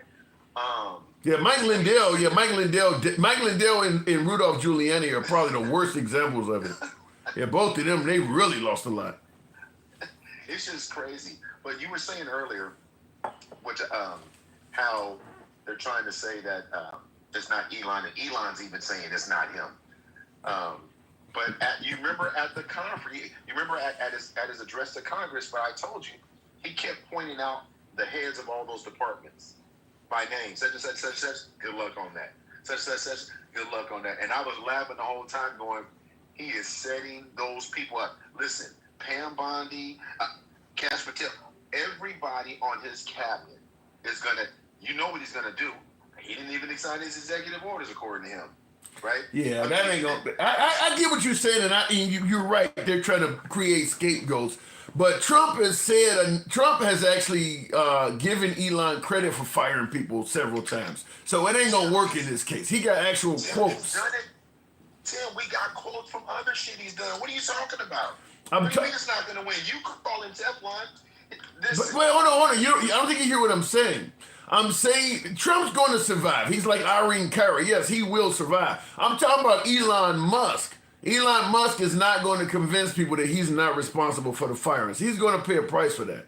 I mean, he's not. I don't think he's going to be able to convince people that he didn't have anything to do with it. Like MAGA reactions on here trying to suggest that Elon is just an advisor or something like. No, Trump has came out and said you're the one that's firing people. I think he'll get away with it if Trump continues to tell them that he wasn't charged. If Trump echoes whatever Elon says, it'll become what Trump says. Yeah, but how many? I hear you. Here's where I'm pushing back though. We're getting to the point now where we're cutting MAGA. I mean, we're to the point where these town hall meetings and shit like that, people showing up are. It's easy to convince MAGA you're doing the right thing for America when it's not affecting MAGA. But now you got veterans and stuff like that who their money is being affected. People losing their farms and shit like that. And it doesn't. Okay, you want to cut waste, fraud, and abuse. There's gonna be some temporary suffering, but we'll be okay. That ain't gonna work on somebody who lost their whole fucking farm. How you gonna get my farm back by what you talking? You're not about to get my whole farm back. So we're getting to the point now where some of the stuff he's doing is hurting MAGA. So I don't know if you can even with Trump's words, I think there are going to be some loss of MAGA at this point. Listen, you know me. I'm not I agree with you. But what I'm telling you is this happened. Farmers lost their farms in his first presidency, right? Yeah. So, well, not like this though. It's much worse now. Yeah, and here's the thing. Yeah, it is going to be much worse. The problem's going to be, and I'm talking publicly. You're not going to publicly. Nobody talked about that stuff publicly when it was happening in the first term. Well, this is where the liberals need to be. These Bernie Sanders, AOC. They probably need to get somebody other than them too. But this is where the liberals need to be interviewing them folks and plaster them all over TV and social media whenever they can. I agree with you. I agree with you. I mean, just like Trump's quotes. That's why I started laughing. Trump's quotes about daylight savings. Have you heard the right say anything about that? Have you had? They said it was fake. Exactly. This is my thing. This is how deep the cult is. This is how deep the cult of personality is. Listen, I wasn't convinced of this before. I really wasn't. And you called him Teflon Don. You called him Teflon Don all the time. I still think he is. Yeah. Yeah. Some of this rhetoric. If he says, and look at MAGA reacts. MAGA reacts will dig a hole for himself and cover himself what Trump does and say he's flying. If Trump says he can fly. Listen, he spins himself around in he's an accountant. He's not an accountant. What the hell is Elon's not an accountant? They're not doing anything, Tim. Yeah. But if Trump convinces him that that's what he says, he will find a way to make it sound like that's what he said. Am I right or wrong? Yeah, and I've never heard Elon Musk, even Elon himself has never suggested that he's an accountant, or any of the people he's brought with him. They have never even used the word accountant. So Have you heard forensic audit? Have you heard forensic audit? Have you heard business continuity management? Have you heard any of those? No, things? I've heard code programmers and shit like that. In a chainsaw. Right, in a chainsaw, right. And what kind of shit is that if you're trying to be serious about caring about people, but they don't care about people? And people like MAGA Reacts and Jeremy and Twisted, and Gen X, they'll try to, and Julio, they will twist themselves in a pretzel to make sense of something that it's not even plausible. And you know how I can tell if I don't talk to any other creator on this app? From the time I met you to today, your arguments are getting shorter and shorter. And it's pissing off, and it's pissing off my MAGA audience. And I tell them all the time, my MAGA audience came to me because I was pretty critical of Biden during his administration. But because I try to be complimentary and critical of both sides when there's something to compliment or something to criticize. Right now, there's not a lot on the Trump administration to compliment, because most of the stuff and I've asked people like, what letter grade would you give Trump? And my MAGA audience be like, I'll give him an A+ and things like that. Most of the accolades, the good things that Trump is doing that people are giving him credit for, it's just stuff he's telling you that he's doing.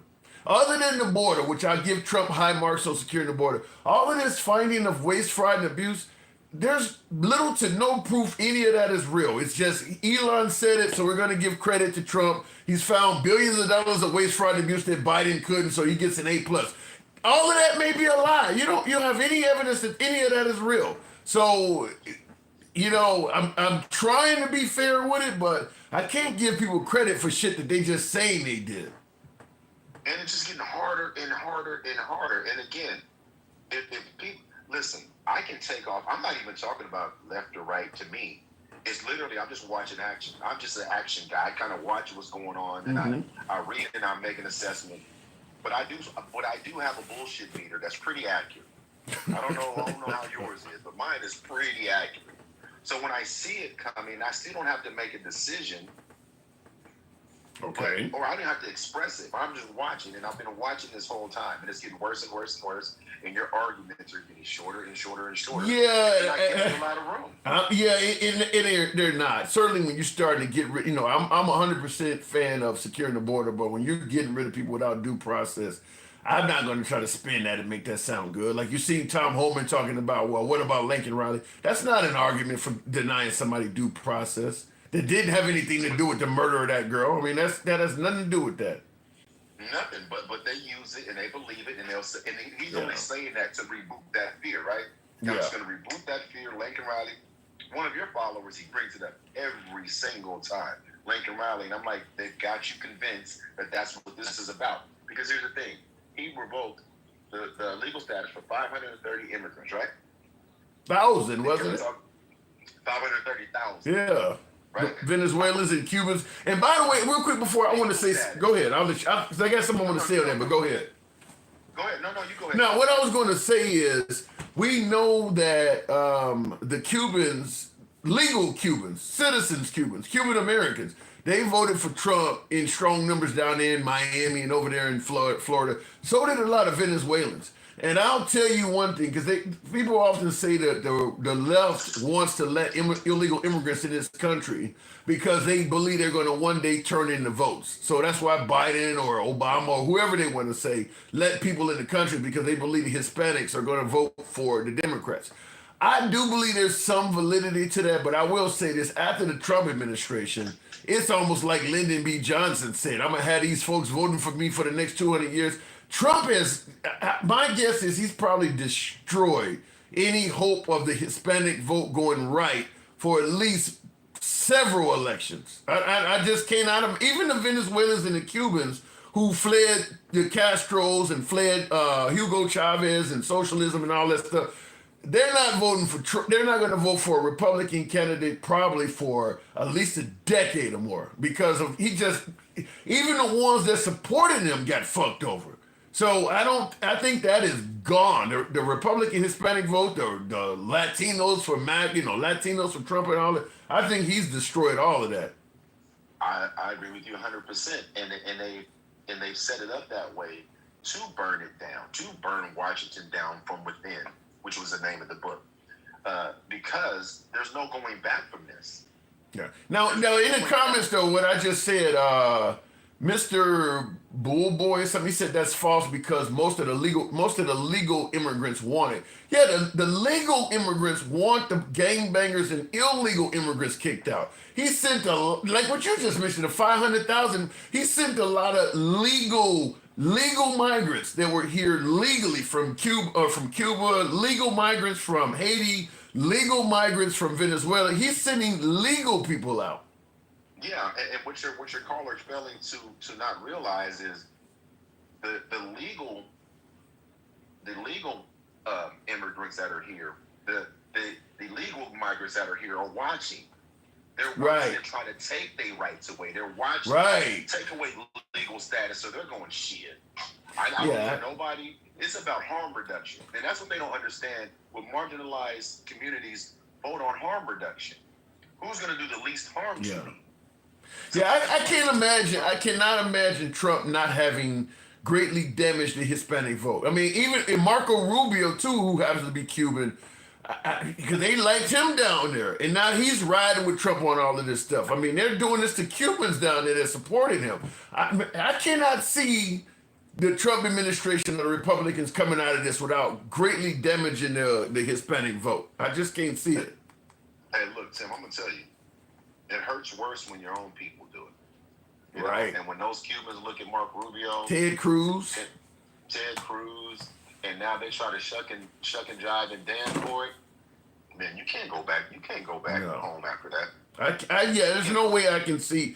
Like the viewer said, the legal migrants they didn't want, legal people to be kicked out. I mean, people with green cards that, right now they're advising you that, like over spring break, they were telling folks, if you don't have to travel internationally, don't, because there's no guarantee you can get back in the country. Legal people with green cards and shit, legal folks.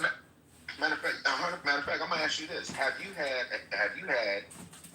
a Hispanic, anybody from the brown community that's on the right come on your show since the time you started this election cycle and say? Hold on. That were Trump supporters that said that they thought that there would be legal. They always said he's not talking about legal citizens. He's not talking about legal citizens. Ones that are in favor of deportation, right? I mean, I've heard so many Hispanic males on this app that were with mass deportation. I may have. I think I may have. It's been. I know you have. Yeah, I think I have. So listen. And they said, but he's only talking about the illegal ones. Yeah. He's only talking about the illegal ones. Those voters are now going, shit. Yeah. I guess they were right. And that's the part that your caller is missing. This is my last thing, and then I know you got to move it on. I was on AJ's rant the other day. Oh, my God. And he was suggesting that Elon has nothing to do with the firings. Right. And then as soon as you started, when he asked you to pull up the video or pull up the things and you pulled it up, do you see what he did to you? He had to go. No, let's move on. Let's change the topic. Right? Yeah. And here's why that's a problem. That's dangerous because there's people that are listening to him and he won't even admit that he was wrong. Yeah. And that's how bad it is. He wouldn't say, no, you know what, you were right. I'm wrong about that because there are people that follow him. Yeah. And those people that follow him, it's just like Trump. Those people that follow him, they're being lazy and leaning on you for accurate information. Yeah, and I was sitting in I'm sitting in the car doing that. And you did everything he asked you to do. Even when you said, I don't have my second device, now you're deflecting. So you said, hold on. And, right. And so my point is when you listen to the MAGA reacts, I'm like, sometimes you got to just stop talking or say something out loud to make it real. Because just typing it sometimes and saying it to yourself, when you say it out loud, you realize how stupid that shit sounds. And you know, it's interesting. I didn't know you were in that live, but I did have other viewers that watch me regularly, and they were direct messaging me like, "You cannot debate with these fools." I mean, so they had somewhat of a similar opinion as you, but yeah, I mean, they're trying to suggest that Elon Musk, which is what MAGA Reaction was doing too, that Elon Musk has nothing to do with these firings. Yet he's sending out messages talking about if you don't respond, consider it a resignation. Like, I don't think you're going to be able to convince people of that. No, and you were actually talking about Trump. You said Trump didn't say. I forgot what he said. Trump didn't say. You did. And you said he did say it, and that's what that was the second topic. Definitely. And I pulled the video. I know what you're talking about. And he didn't want to hear that either. Right. He didn't want to hear that either. That's my point. So we have to fight the good fight. And so when you ask me, this is my last thing. When you ask me about do I feel Trump did this and that, I always say to you, I don't know, because I don't know the motive. Because what I see from him, if you say he did something good, I haven't seen the motive be good. Just because the outcome is one thing doesn't mean the road to getting there was based on you wanting to do right for the people. Well, I'm not.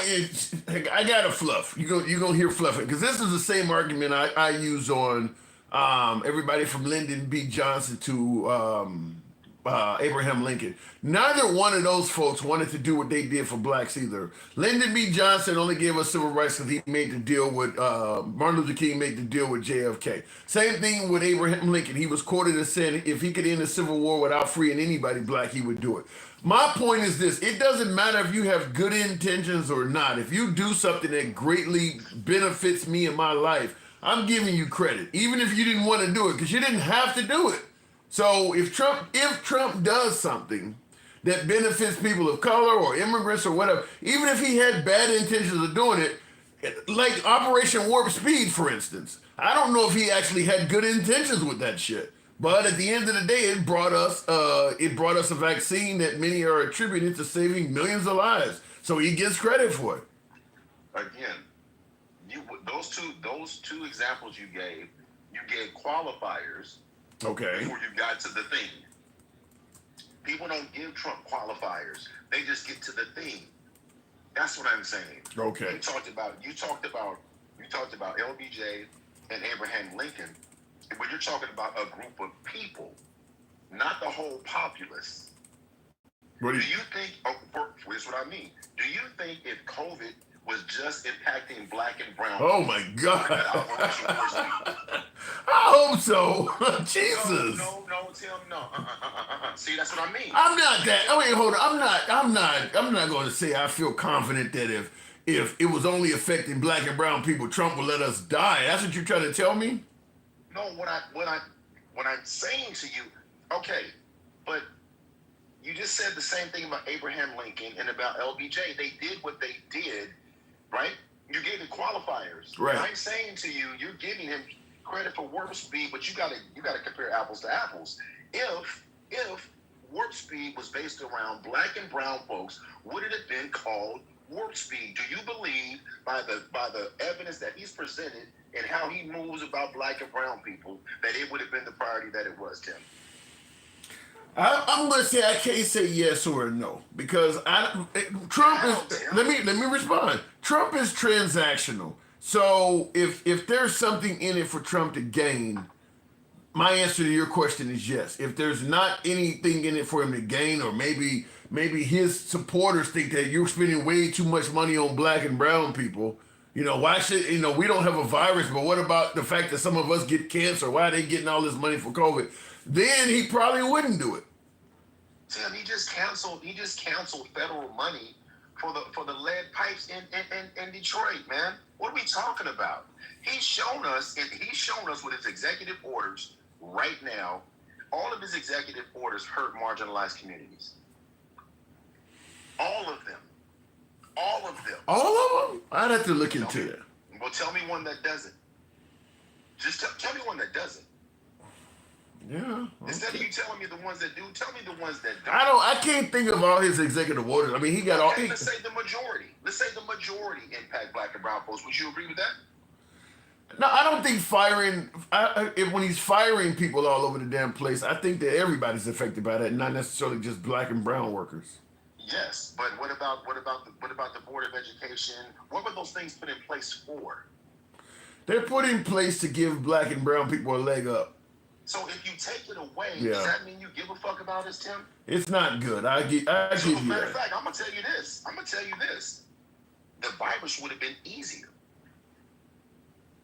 The response, if they knew it was just black and brown folks, and getting the vaccine for the virus would have been kin to smallpox. Oh, I know. You want to. Yeah, I don't know. You got to, Tim.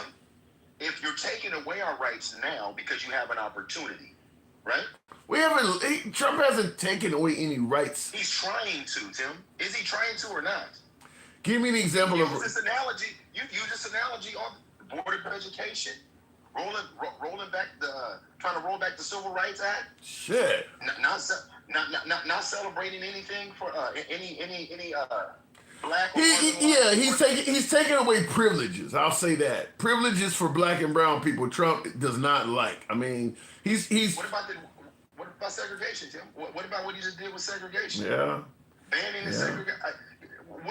What about taking away the legal status of these 530,000 legal status? Why? They're legal. I thought we were talking about illegal. No, I think when it comes to immigration, that Trump is just trying to close the border. Period. I really do. I think it's going to become harder and harder to lead this country too. I think he's just literally shutting the border down. I don't disagree with you. I'm asking you why. We keep dancing around the why because people don't want to admit what it really is. It wasn't about crime. It wasn't about crime. It was never about crime. Rule. None of this shit. It's about rule. And putting white folks back at the top of the totem pole and moving us down where the fuck they believe we're supposed to be. Yeah, like I said, I don't. There's enough there that I can't deny what you're saying with confidence anymore. And like you said, my pushback is getting weaker because the ammunition is getting too heavy. It's just getting too heavy. But see, now what's happening is they want to tear it down. They've never cared about the middle class and the lower class. Hold on. I do got to move it on, but MAGA Reacts in the comments says, closing the border helps the poor. We're out of housing. You see how dumber they getting as the weeks go by? Like do you understand? Oh my God. I mean, it's crazy. It's not going to get any better. It's going to continue to go this way. There will be a demarcation. I did think it would happen by now because we're almost at the end of March. I told you March. It doesn't look like we're gonna see the total impact at the end of March, but it's coming. It's coming because now you're starting to get Republican voters reaching out to the Democrats, asking them what are they doing to try to stop this shit. And it's a damn shame that the Democrats don't have unity or a decent answer. I got to move it on though, Mike. Yeah, I don't disagree with you. Yep. Appreciate it though, because Bernie Sanders and AOC ain't it. They're drawing huge crowds, but what they need to do is draw huge crowds and introduce us to somebody that people can get behind. Bernie Sanders is way too old, and I still think that right now AOC is too polarizing. She likely could upgrade though. She could probably go from representative to a senator. She probably could pull that one off. But I don't think she can be, I don't think she's going to be able to pull off anything at the national level in terms of like a president. So, but they're drawing these huge crowds. So if they wanted to have an event featuring somebody, this is the time, like if you had a really good speaker that had a good chance of climbing up in the ranks, they would be the perfect duo to introduce America to them because they're able to get so many millions of people to show up. Or, thousands, tens of thousands. I mean, they had a rally the other day that had like 30,000 people because Bernie Sanders was talking about, this is one of my biggest rallies I've ever had. He said, ain't nobody even running for office. He said, this shows you how pissed off people are that I can have a rally with this many folks show up and I'm not even running for an office. So the people are mad. You just got to give them somebody they can believe in. Isn't that a song? Give them something they can believe in. So the Democrats got the ear of a lot of Americans simply because Trump is doing things to piss people off. But the Democrats are not producing anybody that people can get behind. I think right now the Republicans probably have a better chance of producing somebody that might be an alternative to Trump. I'll secure the border, I'll get the economy back on track, but I won't do all of the harsh things that may be affecting people that Trump has. Maybe. I could be wrong on that, but I'm saying the Democrats definitely need to produce somebody that people will be willing to rally behind, and they just are not doing that. I wanted to respond to a super chat. I had hoped Trump would do right. I'm disappointed, says Joe D. I'd have to know what your definition of Trump doing right is, because I will say that as controversial as Trump may be, he's not very surprising. Most of the stuff he's doing, he kind of indicated it. He's probably firing a little bit more people than we thought he would fire, but you knew he wanted to shrink government. He's probably deporting a few more people than we expected because some of these folks are legal and green card holders, but you knew he was going to deport a whole bunch of people. It ain't like it's a surprise. I mean, the guy was bragging, saying, if I get elected, I'm going to have the largest deportation in U.S. history. You would have to assume that some innocent people are going to get caught up in something like that. And of course, they already are. I am certain there's some innocent people in that prison in El Salvador. I'm certain that that's the case. They all from the same party and we're not invited. I don't know if I buy that. I don't buy that they're all from the same party. I wanted to also thank you there, Viral Talks. Appreciate that. That didn't go unnoticed. Thank you for your support, Viral Talks. If Trump was a woman, would you guys vote for him? This is obviously a homophobic statement or transphobic statement. Let me make something clear. A lot of Democrats are not as pro-trans as the right make it sound. There's a whole lot of Democrats, including myself, that do not believe biological males should play for a boys' team or whatever. That type of stuff. I mean, I consider myself an ally of the trans community. I don't hate them, but I don't believe a biological male. If I wanted to put a wig on, should I be able to go out and play against females at 6'6", 300 pounds? No, I don't buy into that. I just push back on the argument that the right, this stuff is rooted in hatred, because this is happening with so few people that it shouldn't get the attention it does. And I don't want to go into a tangent like I usually do, but I say this all the time when people say, well, I don't want a biological male in the bathroom with my daughter and all that bullshit. Your kid has a significantly greater chance of being sexually assaulted by most of the people you leave them with.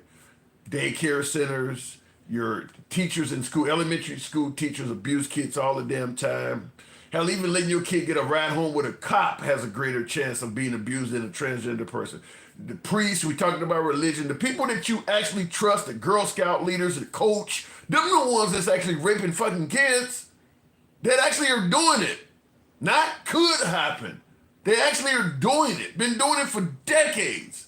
Them the ones that's actually been doing it. So this whole thing about, well, I don't want these people around my kids, so they may harm my kids. The people that you have around your kids are harming your kids. They're doing it now. It ain't about something that may happen in the future. So to me, constantly bringing up the transgender community is just out of hatred. Because if you really cared about kids, you would be bitching louder about the people who actually are abusing kids than the ones you think might do it.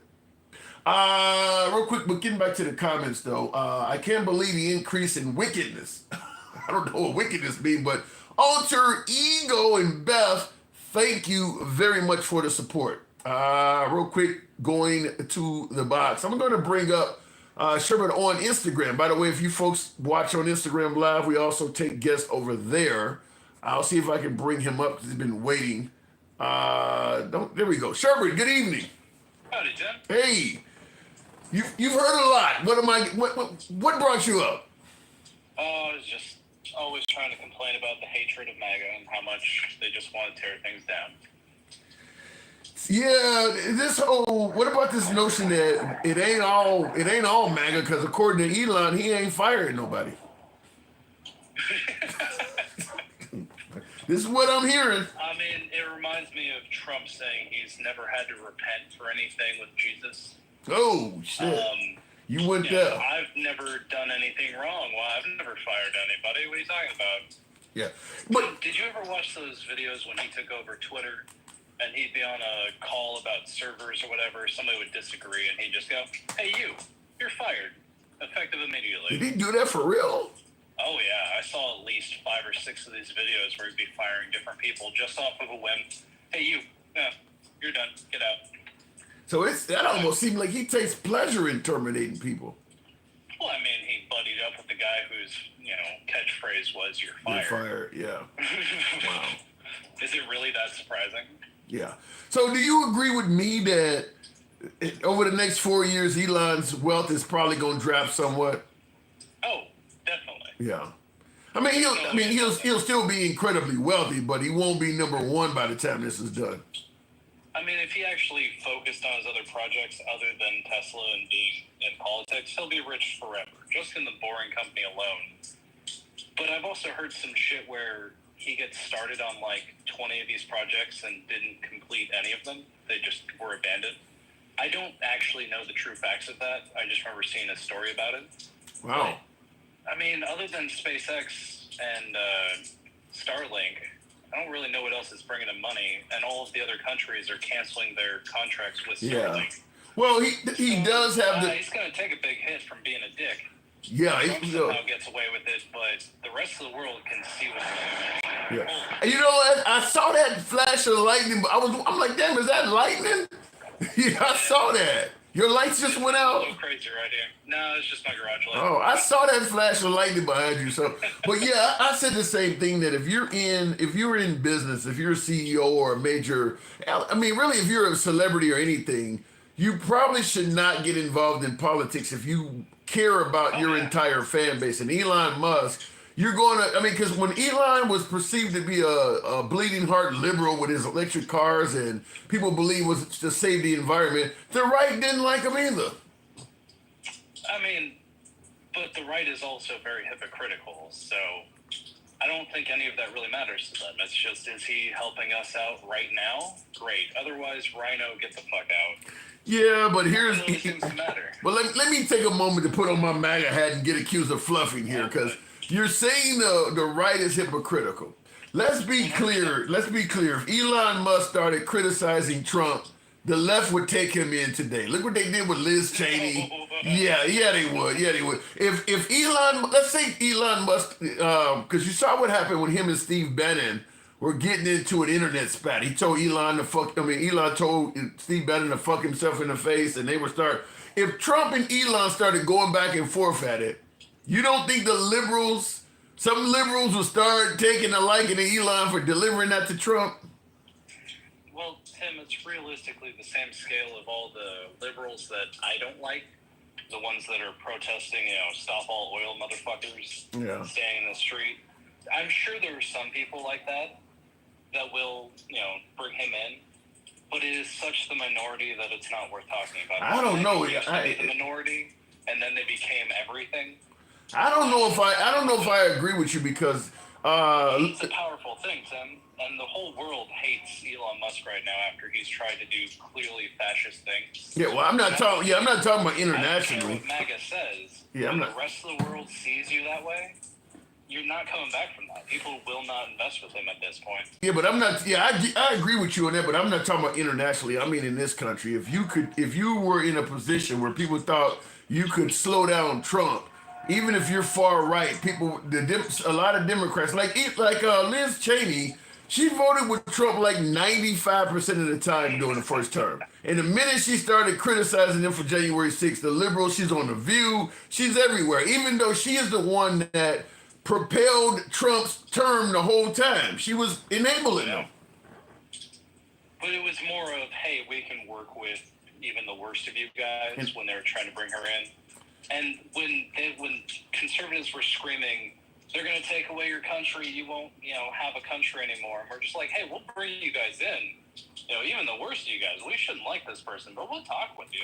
Yeah, but it didn't matter. think about it though. You're conspiring with the enemy.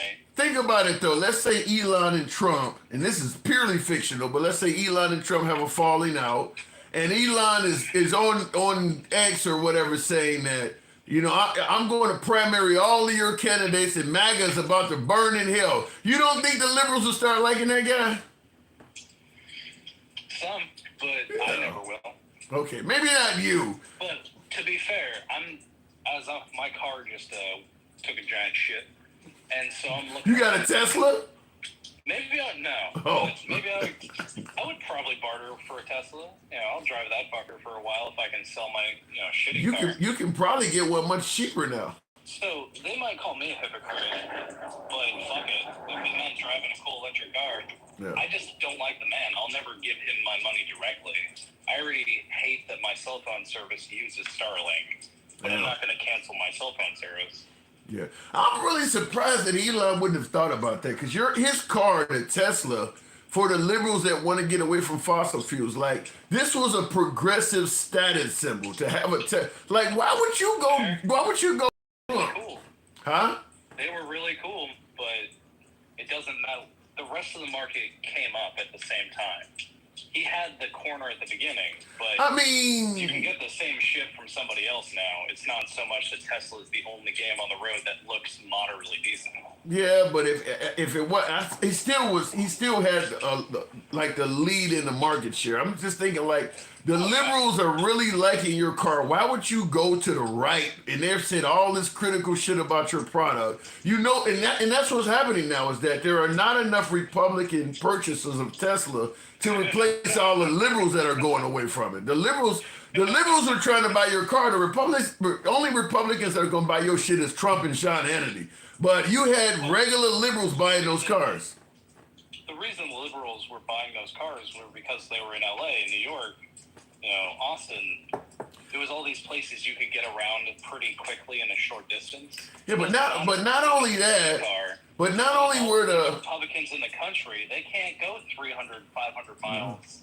They got to be able to just stop and get gas. You really picked the wrong demographic. I mean, not only were the liberals buying the Teslas, you had liberal governors and mayors passing laws that required electric vehicles. Like, why would you go against that party? I mean, you had the city of New York pass a law that all ride-sharing vehicles got to be electric by like 2030. You see what was happening in California with EV. Like, why would you go against that party? But he could make a ton more money. I mean, just remember the week of the election, How you gonna make more money than that? Gained like $10 billion. If he was able to cash out and go to Barbados or something, he could, have done really well. But he just kept at it. He made himself look even worse. I don't know. To me, that makes no CEOs sense. try and hide themselves so they don't get called out. He let himself pull his full ass into view. Yeah. Especially once he started doing the salutes. What are you talking about? You tell me my heart goes out to you? That's just a friendly salute. My heart goes out to you. When literally the rest of the world disagrees. Yeah. We might be a big country. We might be the richest country, but we are not the only ones that matter. Yeah, and I agree with what is it, 40 FM in the comments that said self-sabotage. Him and Kanye West is another example, because Kanye West really is just, I don't know, that guy, the self-sabotage from Kanye is insane. It's far worse than Elon. Man, I've never seen anybody sabotage themselves worse. You probably had to go to somebody like Amy Winehouse or Whitney Houston or somebody to do somebody who killed themselves. Kanye got brainwashed, almost like Clockwork Orange, and they were doing the eye drops on him and just making him watch all this shit. And I love the H-Man, whoa. Yeah, I mean, what happened? Yeah, he walking around with swastikas on his clothing and shit. I saw that. What the fuck is happening where that's okay? I mean, I remember growing up, you were going to get your ass beat to the ground if you're walking around with shit like that. I think we've gotten a little too civilized, Tim. Yeah, him walking in the street with that shirt on kind of reminds me of the Bruce Willis movie with Samuel L. Jackson, where the guy standing out there with a sign that says "I hate N-word." It was Bruce Willis and Samuel L. Jackson, and they made Bruce Willis stand on the corner with a sign that said "I hate N-words." And it was in Harlem, so I don't know if you've seen. I think it was Die Hard with a Vengeance. It was Die Hard. It was one of the Die Hards. Die Hard? Yeah, It's probably the second one. Die Hard with a I've seen Vengeance the or something first like a that. bunch of times. Yeah. So. But either way, is there any other topics, Tim? Yeah, we also were talking about the whole lack of due process and the fact that they have the worst arguments to defend it too. It's amazing. How You should have some basic rights, and all of a sudden, nah. Forget female rights to do what they want with their body. These people don't even have the legal right to see a judge about nothing. anything. It's amazing. I played Tom Homan, Trump's border czar. He was. I want you to listen to this. He was asked about. Obviously, you're not a fan of. He's asked about the due process. Listen to his answer. Out of the country and put them in to a notorious prison in a country that they're not even from. I mean, do they have any due process at all? Look, due process. Where was Lake and Riley's due process? Where were all these young women that were killed and raped by members of TDA? Where was their due process? Well, the people that did that should be prosecuted. By the subway, where's her due process? Well, the bottom line is, that plane was full of people. In other words, no. In other words, no. They don't get due process. Can't find something else other than Lake and Riley. Yeah. I'm not downplaying that was a bad thing, but if you had more examples, if this was such a critical issue, you'd have more things than one person. That's a great point. Pretty sad at this point. Yeah, that's a great point. I say that all the time. You got what, 18, 20 million illegals, and they're supposed to be all rapists and murderers, and you keep going back to Lincoln Riley. I said, because being from Chicago myself, if you watch the 10 o'clock news in Chicago, you're going to hear about some murders. There's a lot of murders in the city with 8 million people. If you watch the news tomorrow, you're going to hear about somebody else that got shot. They're not going to keep talking about the same person that got shot on Monday for 3 weeks because there are new people getting shot. The fact that you got to keep talking about Lincoln Riley shows this ain't happening to many people. Well, they're fear-mongering, Tim, and that's really all they've got other than hate, and they're trying not to show the hatred. But they've got fear, and that seems to work. Kind of sad that it works so well, but oh well. Is it because I disagree that we shouldn't be able to give them due process. You could build a system with people with iPads getting court orders from the judges and pulling up teams to pull up all of their social media history to say like, oh no, he posted about being in the gang. You could hire with all this Doge money that we're saving, Tim. Right. We've got the technology. We've got Elon Musk. All their iPads be hooked up to Starlink. Yeah, I can't. Any of that. I mean, when you're kicking people out for tattoos and shit like that, you gotta give them due process. I mean, because it does appear that they don't kick out some innocent people, and I said that when they were doing it, that just like with executions, when watching somebody be on death row where you can save taxpayers money, anytime you do something quick, you increase the likelihood of making mistakes. The faster you do something, the more likely you're going to get it wrong. That's why people are on death row for 10, 15 years. And even then, they sometimes found out they were about to kill the wrong person, even after the person's been on death row that long. So when you start speeding up shit, like no due process, you're probably sending people that are completely innocent to prison.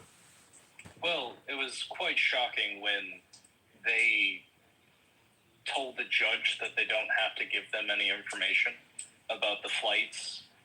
And they think they're above the law. They think that they're king. And it's really apparent when we've been screaming for the last 3 years saying, hey, he's going to be a dictator.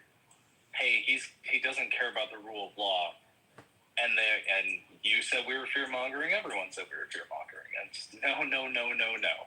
We can just see past the rhetoric. And it's real sad people can't see past his very dumb rhetoric. It's because he's doing he repeats the same 20 words at every one of his speeches. It's amazing how dumb it is. There is no intellectual process that you can follow within his speeches other than, no, they're bad. Me good. Yeah, me good. Love me. Oh, it's so, I can't stand this because there's nothing happening in these speeches other than hate. What do you see, Tim? If you've listened to 10 of the last things Trump said, have you heard one truly smart, coherent thing he said other than me good, they bad? Yeah, I mean, the whole biological boys shouldn't play for girls' teams. I think that's it's a mountain out of a molehill, but I think it's legit. I mean, securing. Would you say he said it with an educated mindset? No, it's rooted in hate. It's rooted in hate to that community. It's rooted in hate to that community. But you can say some hateful shit that still makes sense. Same thing with securing the border. We should know who's coming in this country. You could have terrorists coming in. That absolutely makes sense. And I think he's doing a better job at that than Biden. I mean, go ahead. I was screaming the entire time that we should have passed that border bill, and we would have had more judges in there. We would have had more infrastructure to make it work. We could have had literally 1,500 more border agents set at the border to catch all these people or divert them when you put in the power to close the border completely. And the problem is it took have more infrastructure. Yeah, but the problem is it took Biden to year 3 to come up with a border bill, and by the end, it's just too fucking late. Trump was in full attack mode at that point. And Biden made it rather easy to do that. I mean, because you let this guy. Go ahead. They have control of both houses. Pass that bill. It ain't about executive order. Yeah, it ain't just about having control of both houses. It's the fact that Trump was holding rallies and talking to the people a lot more than Biden was. Even now, Trump is still throwing rallies and still talking to the people every day. And Biden was just going about the business of doing what he thought was best for the White House. People need to hear from you. Trump has changed the game to the point where a president that's just boring and in the White House is probably not going to be acceptable anymore. We need people to talk to us, even if they're not always saying the right shit. The saddest thing, though, is that was my favorite thing about Biden, is that I didn't hear from him every goddamn minute. There wasn't constant breaking news. Yeah. But that's also If you want that, great. But man, that really hurts my soul that I have to be checking the news reports for the breaking news that I know is going to be there. You can speak to the people without making breaking news every day. That's unique to Trump. Look at what it's not good for my heart. Look at what Bernie Sanders and AOC is doing right now. They're on the news every day with these rallies. They're not making breaking news for saying controversial shit. I mean, they're saying things that resonate with people. So it can be done. Hard.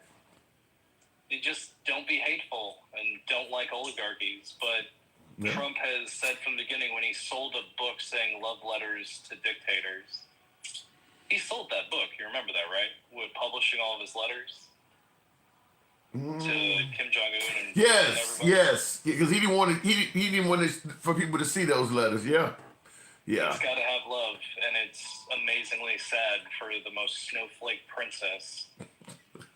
Let me get out of here before you get us both detained or something, but I appreciate it. Check your TikTok. I'm seeing a comment saying that TikTok was down. All right, will do. Thank you. Sorry about that, Tim. All right, Good night. All right, you too. All right, moving on with the program. I don't know what I just did there, but we'll go ahead and move on. You being a doctor does not mean you have any authority concerning anything outside of your area of practice. So why does it matter if you're... Okay, you guys are responding to each other in the comments. Well, Darren, you guys are... Let me make sure I'm not missing any super chats here. Jasmine and AOC are the callers, leaders, CNN and MSNBC. Like I said, what AOC and Bernie said... now, Jasmine Crockett... She's not, I don't know, well, the problem with Jasmine Crockett, I've said this before, the Democrats, and I hate to say it this way, but, you can criticize me if you will. I'm always one to invite criticism, and what I'm about to say is certainly probably going to get me criticized by some liberals. I don't think the Liberal Party, their next candidate needs to be a woman or a person of color. It needs to be a white dude. It really does. Right now, the country is racially as divided as ever. And fact is, there are more white people in America than any other group. And a lot of white people in America believe that replacement theory is in full swing. So this is sounding mushy as hell to say this, but to appease some people, you got to give them something they can recognize. I just don't think that a woman, a female, or a person of color right now will have a good chance of winning on the Democrat side unless they are really diplomatic. Really diplomatic. I don't know. I don't see it. I hate to say something crazy like that. You should be anybody, remember? No DEI. It should be based on merit and all of that shit. It ain't based on merit. People want white. I mean, I'm just, it's like, it's like I'm trying to sell you black tar heroin. No, these people want white over here. They don't want none of that shit. They want white. So right now, at least for the foreseeable future, at least for the next election, if the Democrat Party is going to win, they need to put up a white man. Which is why as soft as people are trying to say he sounds and, bringing up the tampons and shit like that, Tim Walz. I said Tim Walz looks a lot better than Kamala Harris or somebody. He would have to correct a few things. Maybe he does need to toughen his image. I don't know. Go out and shoot a few transgender beer cans with Kid Rock or some shit. I don't know. But he definitely is a white male. And I don't know how tough he needs. Now, that's a good one. Gen X says Andrew Cuomo. That's probably a better choice.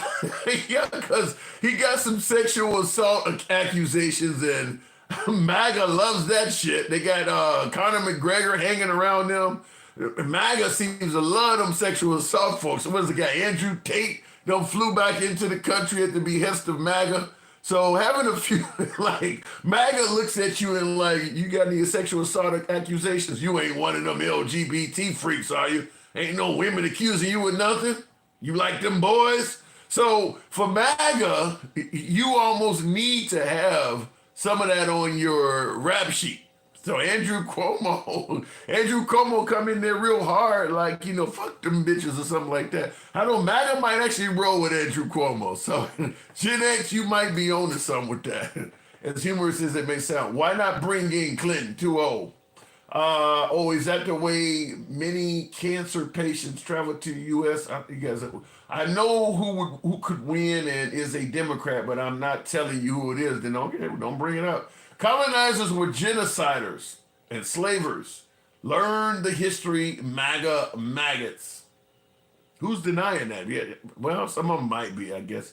We need to remember Tate was fully cleared of those accusations as they were flat out. Wasn't he? He wasn't cleared in some of those other countries, was he?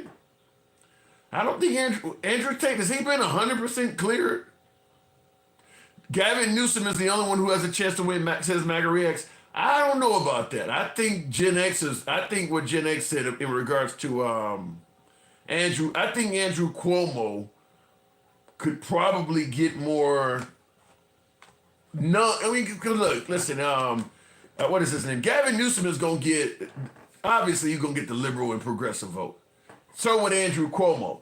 But I think that you need independence. You need some of them folks to be willing to jump ship. I think Andrew Cuomo could do that better than Gavin Newsom. Because Gavin is from Cuomo's from New York. Gavin is from California. Two progressive states. But California is way more progressive than New York. Particularly if you watch right-wing media.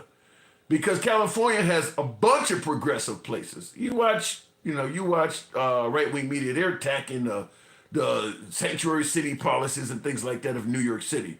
But they're not going after Syracuse or Buffalo or Schenectady. If you look at California, they going after San Fran, they going after Sacramento, they going after LA, they going after the whole damn state.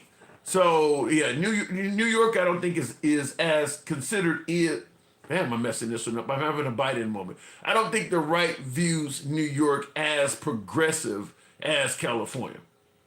And Cuomo's been out of the limelight for a little bit. So I think Andrew Cuomo would be a better choice. That's just my opinion, though. In terms of galvanizing more non-liberals. It don't matter between Cuomo or Newsom when it comes to the liberals. They're going to vote for either one of them pretty strongly. But you need something you need some independence. You might need a few traditional Republicans too, and I think that's where Cuomo would do better. Newsom is the only one who understands the middle right. He just needs to overcome his record. I don't think you could. I think they would ram that California record up his butt. I don't think he could. I think Cuomo comes across as a more tougher and all of that. I think Cuomo would be a better choice. Tim Walsh all day says Sherbert.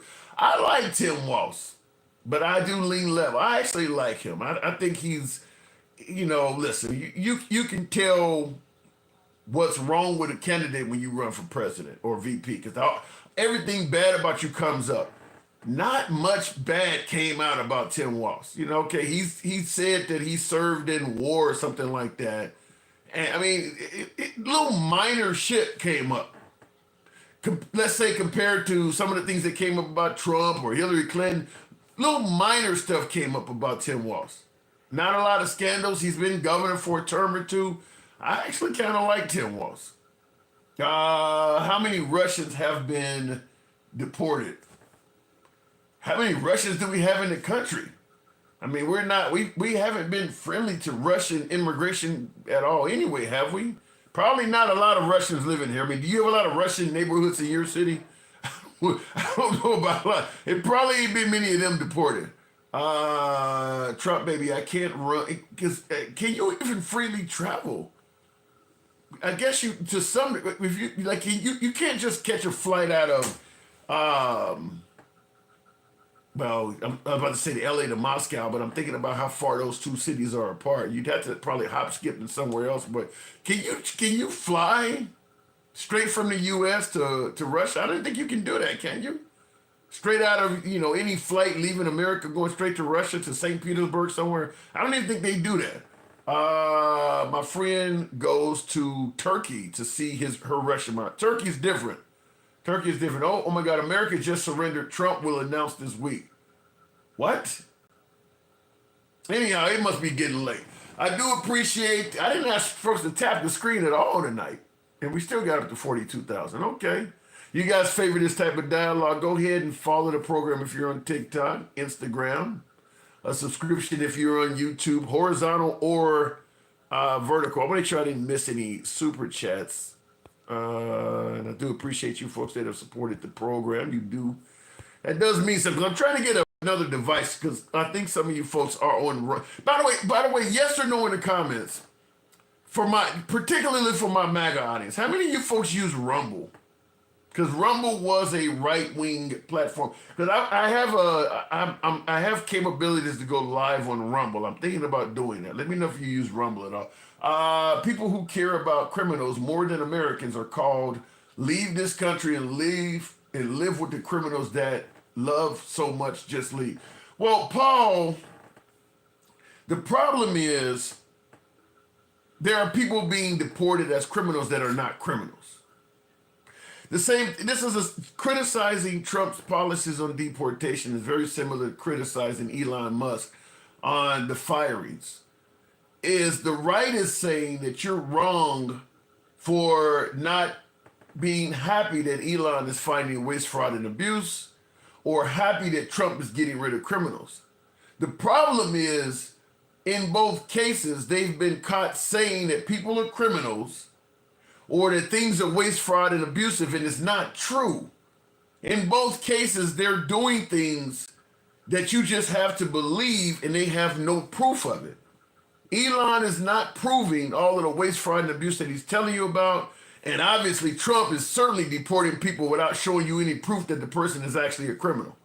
So it ain't that the people care more about the criminals than they do about Americans. They're speaking up because a lot of things that's coming out of the Trump administration are just patently false. They're not true. Bashan says if you cross the border illegally, you are a criminal. True. But there's a lot more to the story than that. I'll give you a little bit of the rundown. First of all, we were talking about deporting rapists and murderers. Then it went from rapists and murderers to you're in a gang. Then it went from you're in a gang to, well, you have gang tattoos. Then it went from you have gang, you did enter the country illegally. That ain't what you promised. You're lowering the bar all the way down to virtually, you promised to get rid of rapists and murderers. Now Well, you stepped foot in the Rio Grande illegally, so now you count. You should be sent to El Salvador. That ain't what you promised. So that's why people are pushing back. Is he promised to do one thing and now anybody counts. And by the way, everybody that's getting deported is not even an illegal immigrant. The ones who came that were let in to file asylum. I get it that many of these folks were claiming asylum when they had no legitimate asylum case. But nevertheless, our laws allowed, under the Biden administration, our laws allowed you to go up to Border Patrol and request an asylum case. So that's coming legally. You didn't sneak across the Rio Grande. You didn't overstay your visa. You came 100% You came 100% legally under Biden. Trump gets in office, and suddenly all of these asylum seekers that have court dates pending and stuff instantly become fugitives.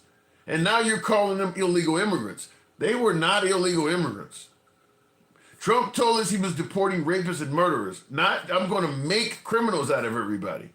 That's why people are pushing back. People who did it the right way, you didn't like, talking about my MAGA audience, you did not like Biden's executive orders allowing people to come the right way, in his opinion. You don't want people to be able to request asylum at all. You want to force them to request asylum in another country before they get to America. You're not president, Biden is. Biden's law is legal. You can request asylum if you get to the border. So they don't came legally. They're going through the process, and then suddenly Trump gets in there, and boom, you're a fugitive now. So it's the way he did it why people are bitching about it. And it ain't just the asylum seekers, green card holders. I mean, there's a lot of people that were here 100% legally, and suddenly Trump did something where they became a fugitive and had to go. We started out with rapists and murderers, and we're all the way down to people at that level.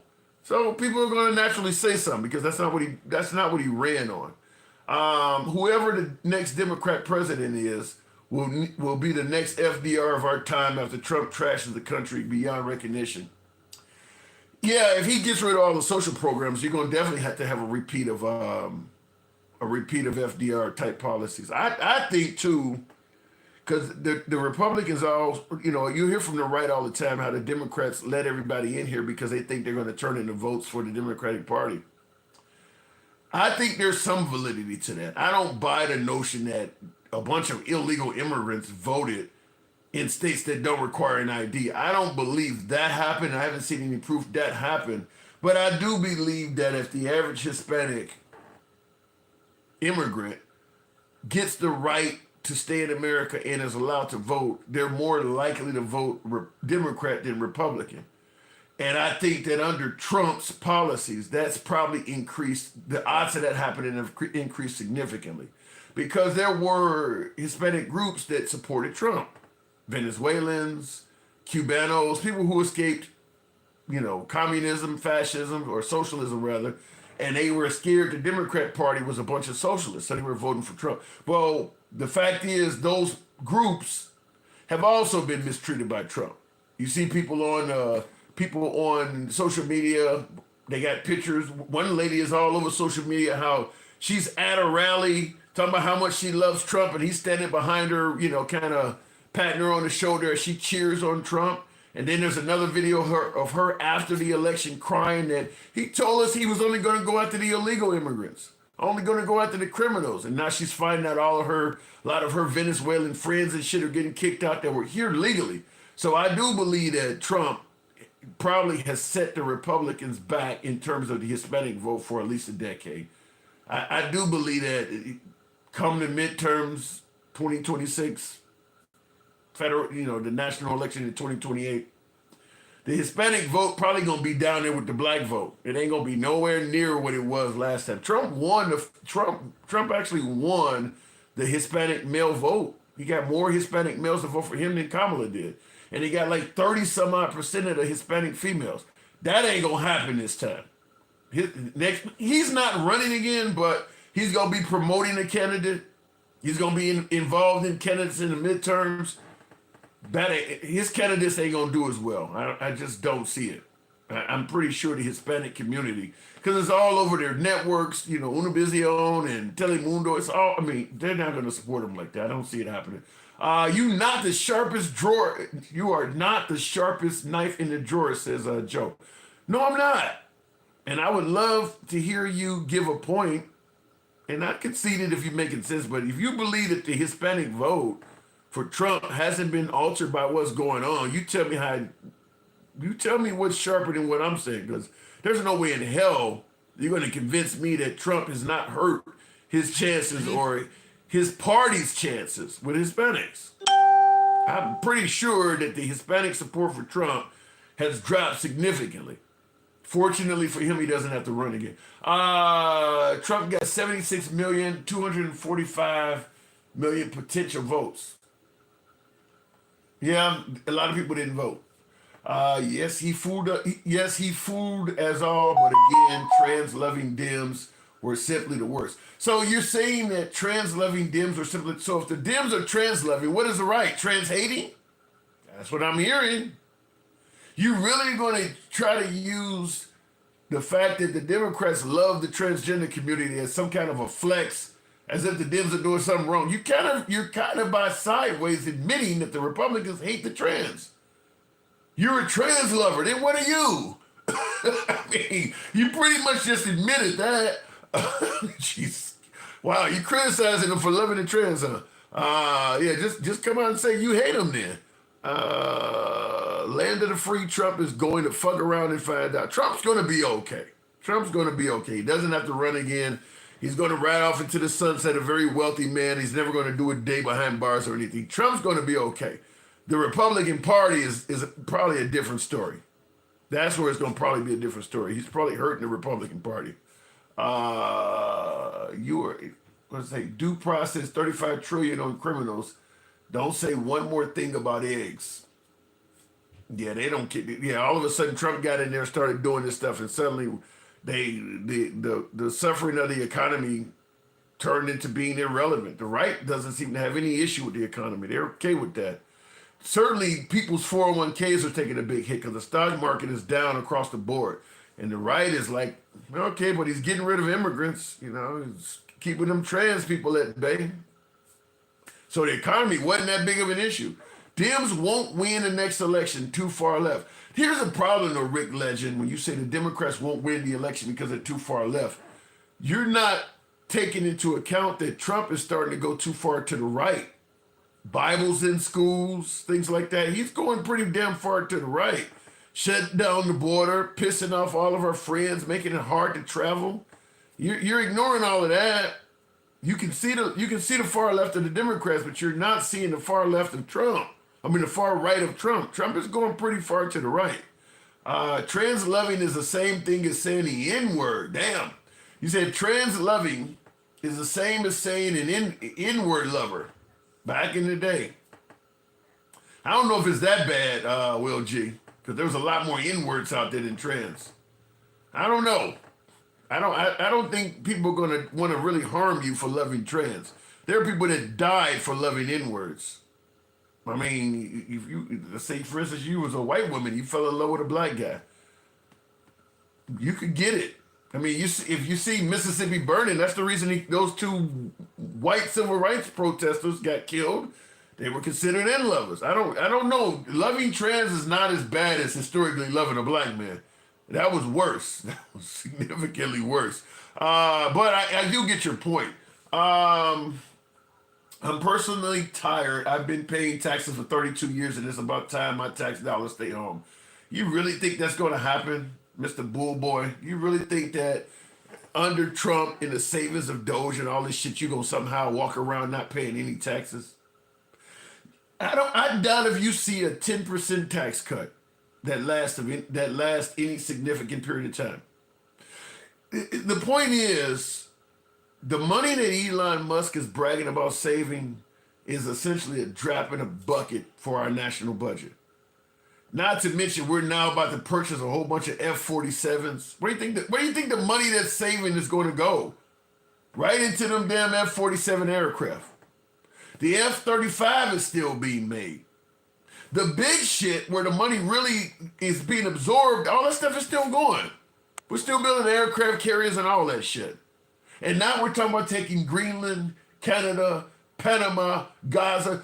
How much money is all that gonna cost? You think firing a few, park rangers is gonna make up all that shit? You're not gonna see any tax cut. It ain't gonna happen. You gonna still continue paying taxes. That is not. He isn't securing any large savings like that. In fact, like I said, when you're talking about potentially getting into military conflicts, it's possible he may end up spending more money, laying off a few people and pissing them off. But that F-47 project with those jets, that's how much money do you save by laying off federal workers compared to one of those things? Just one of those aircraft costs tens of millions of dollars. Just one of them. So yeah, you're not going to see a whole bunch of money saved by what they're doing when they just admitted they're about to spend a bunch of it. But here's a good one coming from Lovely. Lovely says, not another ignorant black man. Please tell me you're not Democrat. Who wants Tom, what did that say? Who wants to murder babies? Okay, so she said, please tell me you're not a Democrat who wants to murder babies and change men to mutilated men. So in other words, you said, please tell me you're not. So you don't even know my politics, and you started the conversation off with not another ignorant black man. So you didn't even need to know anything. You just looked at the screen, saw a black guy, and assumed ignorance. Huh? Okay. All right, you know more than I do. The debt clock didn't move. No, it ain't gonna move either. Now what they're doing, as incompetent Trumpy is a good thing he won. No trans in women's sports, no woke agenda in schools. That's what I voted for a better economy too. But that's failing. Oh well, damn. Listen to this, and this is funny. Coming from Behave Intolerant, says as incompetent Trumpy is, it's a good thing he won. No trans in women's sports, no woke agenda in schools. That's what I voted for. And for a better economy too, but that's failing. Oh well, yeah, that's exactly what's happening too. You getting your wish because the economy's not being done, but he's getting the trans out of women's sports. The 6 or 7 athletes that were doing that in a country of 350 million people, he's gotten rid of the 6 or 7 transgender athletes that were playing with. As if that's making a difference in anybody's fucking life. He has gotten rid of that, and he's gotten rid of whatever the woke agenda is. Yikes. To me, it just sounds like I like Trump because he stuck it to the people that I don't like. He didn't put any money in my pocket or save me any taxes, but the people I have an issue with, he stuck it to them. Stuck it to the libs, and that's good enough for me. All right, folks. Anyway, I do appreciate the 45,000 on the likes. You know how the program is ran. Appreciate you tuning in this evening. Certainly feel free to subscribe if you're on YouTube. Follow if you're on, we're on TikTok and Instagram tonight, but you can find us on Clapper most nights, and we're going to try to do Rumble if I find out that many of my beloved MAGA, as I always say, my MAGA audience has Rumble. You know how we do the program. We don't block, ban, or censor. We're free speech. Until tomorrow, you guys have a good night. And make sure I didn't miss anything here. That's why the liberals had me watching Cat and Dogs trying to get me used to sin transgender. I don't, something, I talk all this liberal shit on the program every night. I don't know anybody that's transgender. I don't know anybody. I don't know why the right is so focused on this. I don't think most people on the right know anybody that's transgender. And I'm talking about just know a person that's transgender, much less somebody that's playing for a sports team. You really don't know nobody doing that. I really think it's just a big fuss over a boogeyman. LOL, you remember the right being all about the debt clock. MAGA ain't shit. Yeah, I do remember that. I do remember that. And no, they don't seem to care about it now that it's on them. No. But yeah, the folks on the right that's constantly talking about trans, I don't know anybody that's trans. And I think most of my viewers, there may be one or two of you out there that has seen somebody trans or know